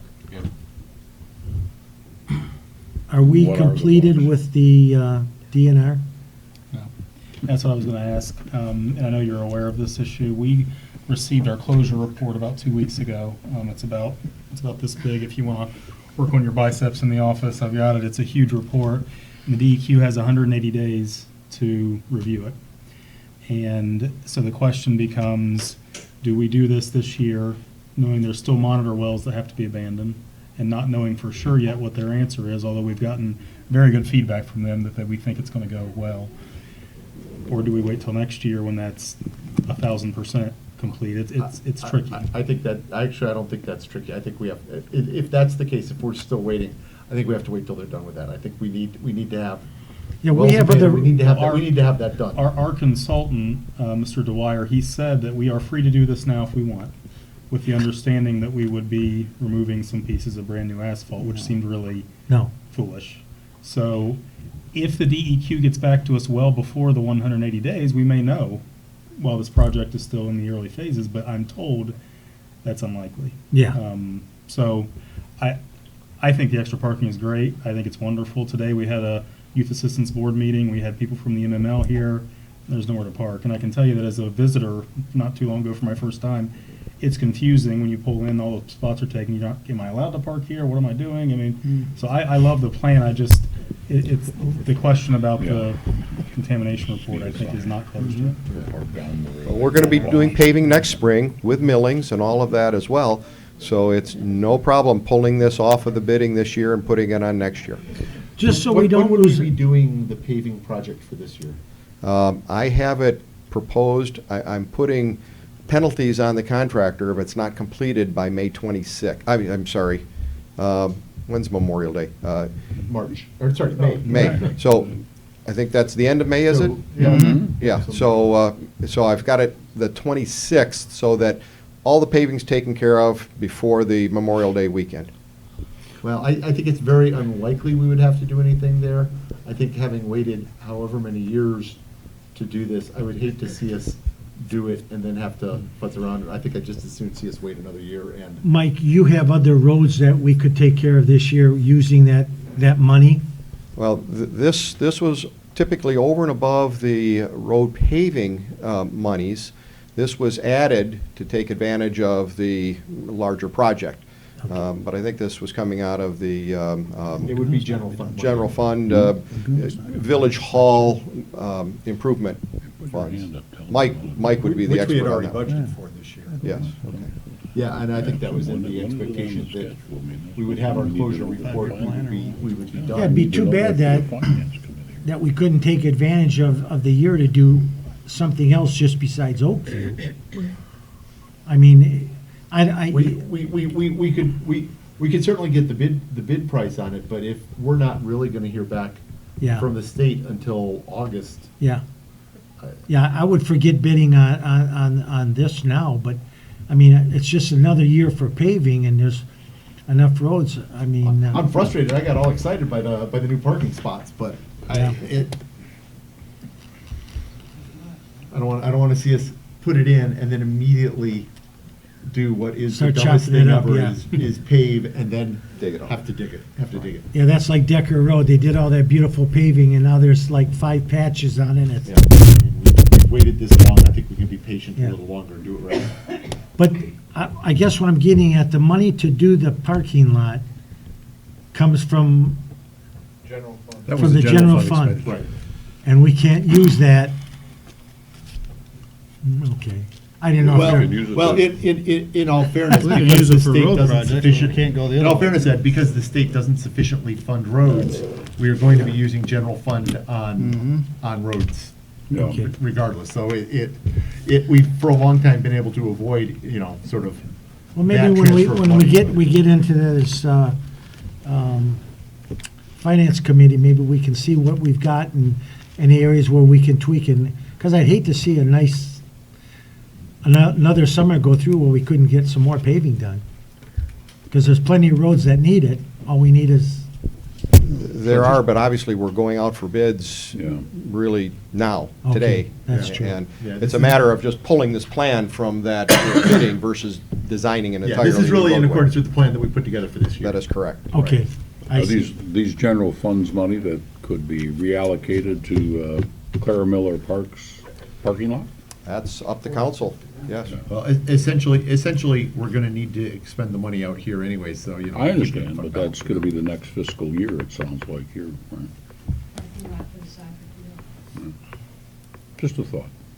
So I certainly Something could we pull need to this discuss plan in the and put finance that other committee. plan in and see what that parking lot Need to costs figure out what the other might plan be. is yet. Yeah, at least we'd have a number to work with, because we're gonna need that number eventually. Yeah, I think we do want to bid on that. That's a good but point, I- as well. We need that Yeah, number let's eventually. See what it is, so we can Get a sit and bid on it. discuss it. Okay. yeah.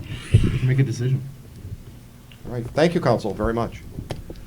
We spend the money there instead of here, and then next year we allocate for Flip around, yeah.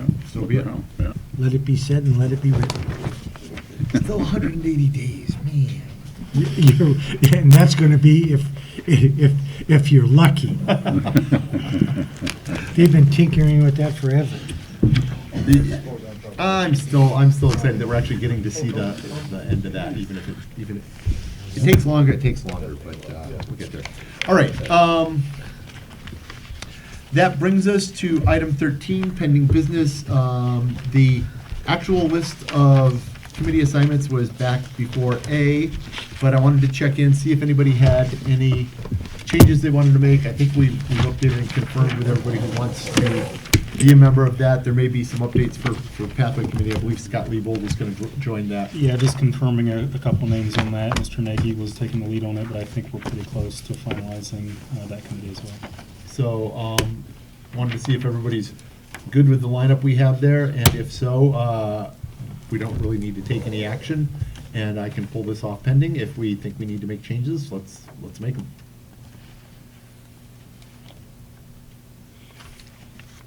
And I'll give everybody a minute to review again.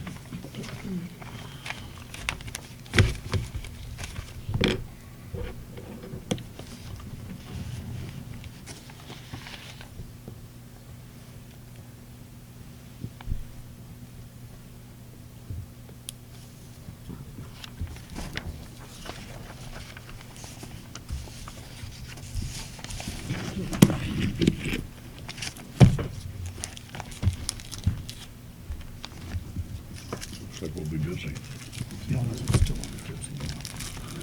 All right.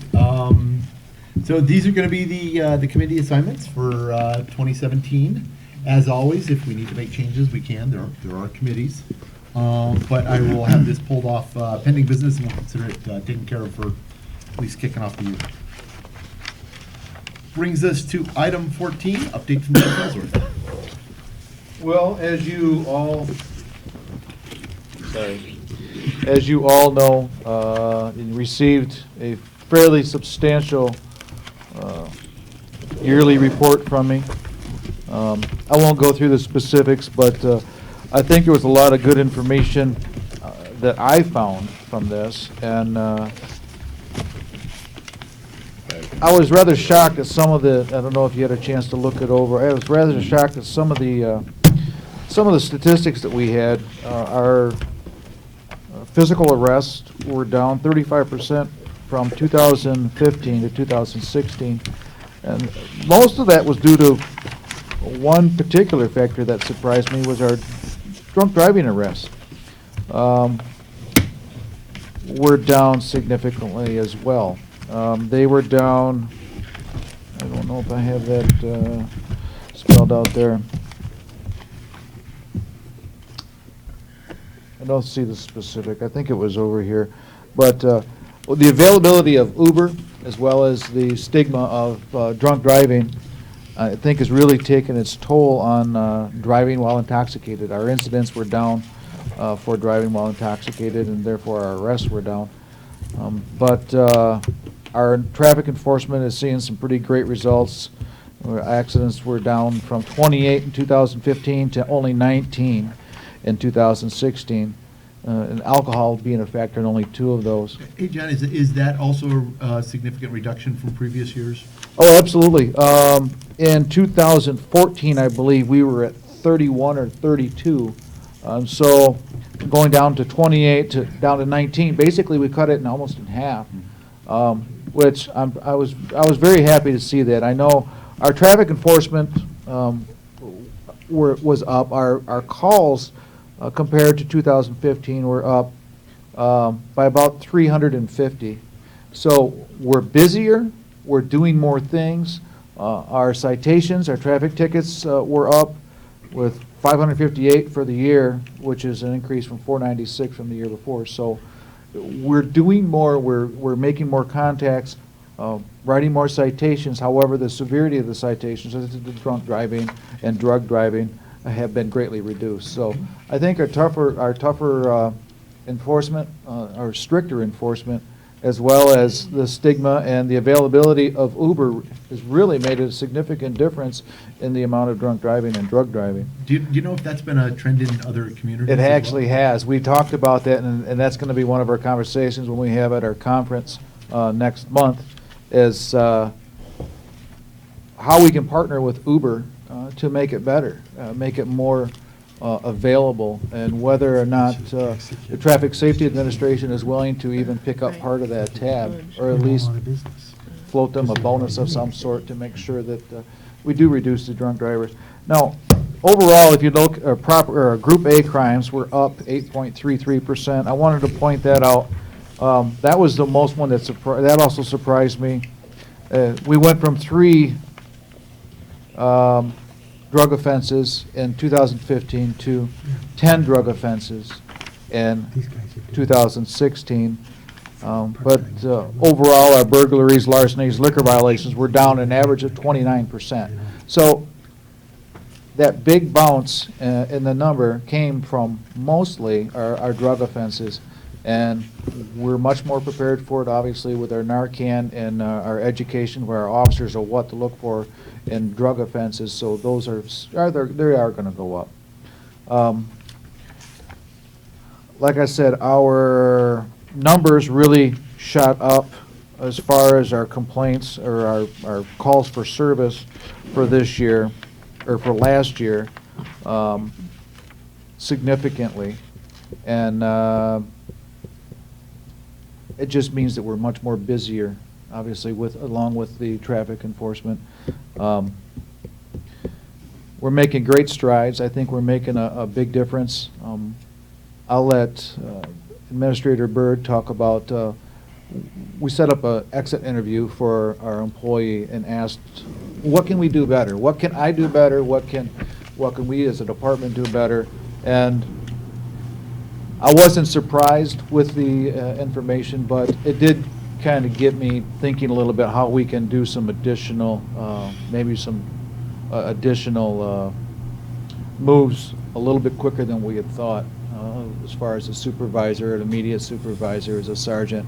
I'm thinking I'm going to move that up a little bit, as well as maybe, if possible, to add an additional officer when we do that.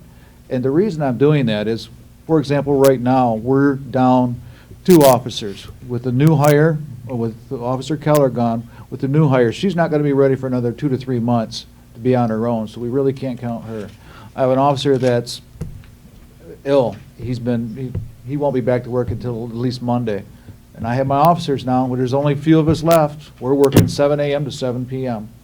And then, I had Officer Morosco come in and relieve me so I could come to the meeting. I have to turn around and be back here at 6:30 in the morning again.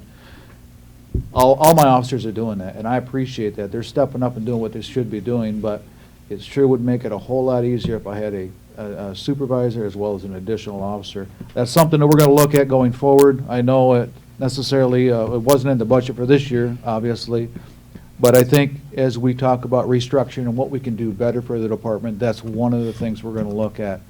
And I think it's needed. I think the numbers are going to justify that. The national average is 2.2 officers per every 1,000 residents. We're 2 officers short, or 2.5 officers short, if that's the case. So I could show, obviously, the numbers to justify another officer, but what I really want to do right now is concentrate on going forward, moving the department through the accreditation process, but still maintaining the level of service we currently provide. And that's going to be hard to do with the current structure we have. So, but that being said, I think we've learned a lot by the exit interview, and I learned a lot from my statistics, my own DDAX, my own data-driven statistics is what it is, and specific areas I think we need to work a little bit harder on, but I think we're doing a pretty good job overall. over the last year, I think there's been a lot of changes. I think they're positive changes, and continue to look forward. So with that, I'd entertain questions if you have any regarding the reports. No, that was pretty much the one I had, was if that's a trend everywhere. Yeah, it is, and it's a great trend, and we want to see how we can partner with them to make things go even further. That there shouldn't be any drunk drivers out there. A lot of different businesses, even law firms, were stepping up over the New Year's to provide free rides for intoxicated drivers. It hurts their business too, but it's better and for the greater good. So we're all for that. All right. Update from the treasurer. Good here, Mr. President. I'll hold fire until the Finance Committee meeting. There you go. It sounds Sharpen as if your it'll be- pencil. It'll be fiery. Throw away your eraser. Update from the administrator. Just to follow up on the chief, obviously a great job by our department, and we rarely have employees leave here, which is a great thing. So whenever we do have an employee leave on good terms, we are going to do exit interviews because it's the best possible way to get honest information about our operations. So we did get some good information from Officer Keller, and certainly excited to have our new officer on board tonight. I just wanted to make a real quick comment about a meeting. I really don't want to bring that up again, but I just want to let you know about the pathway. Crushed limestone is ADA compliant. That's why Chris suggested it. I want to make it clear that I don't want anybody to think that he was suggesting something that wasn't ADA compliant. He's actually kind of the police on that, making sure that we do it that way. He thought it would be cheaper than asphalt. That's why it was in his proposal. We'll find out if that's the case or not between now and the next meeting. But he was not suggesting that we lay a non-ADA compliant pathway down in the park. And then lastly, there's a stack of calendars back there from the Oakland County Water Resources Office. They had kids design a calendar, and they sent us 25 of them, and we've got a few in the office, and that's what left. So if anybody wants a calendar, there it is. I haven't seen them this year, but every year they're cute as the dickens. They're back there. And that's all I have. Thank you. All right. Brings us to council comments. Start down here with Lonely Mark Duff. Just hope everybody's holiday was good, and be careful if you decide to go out on the ice. Scott. Well, hats off to the Park and Recs. I had the opportunity to take my two grandkids, and we went there. They had an absolute ball. It was a great Santa Claus party this year. So a lot of work goes into those. We all know that. Other than that, have a good week, guys. We'll see you in 2, I guess, huh? Mm-hmm. No comment. The only comment I have is I hope we get some residents to come forward and fill up some of these voids that we have in our The boards. in our different boards. You know, people that realize that if you commit to something, you got to make an effort to be there. Other than that, everybody be safe. All right. Only thing I really wanted to mention is a couple longtime village residents recently they've been moving into a different living situation. I just wanted to mention, I'm not going to talk about names or specifics, but I just wanted to mention my thanks to everybody in the village and the community who's really helped them through that process. And it's been, I think, a great help to them. It's been really good to see the community try to help them get through something that's difficult. And especially I wanted to mention my wife, Monique, who has worked tirelessly on this front for about the last 4 or 5 months, really helping them to get through a tough situation. So thank you to everybody who's been involved. And I think things are to adjourn. Motion Sinkowitz, second Nedrow. Further discussion? All in favor? Aye. Opposed? We are adjourned.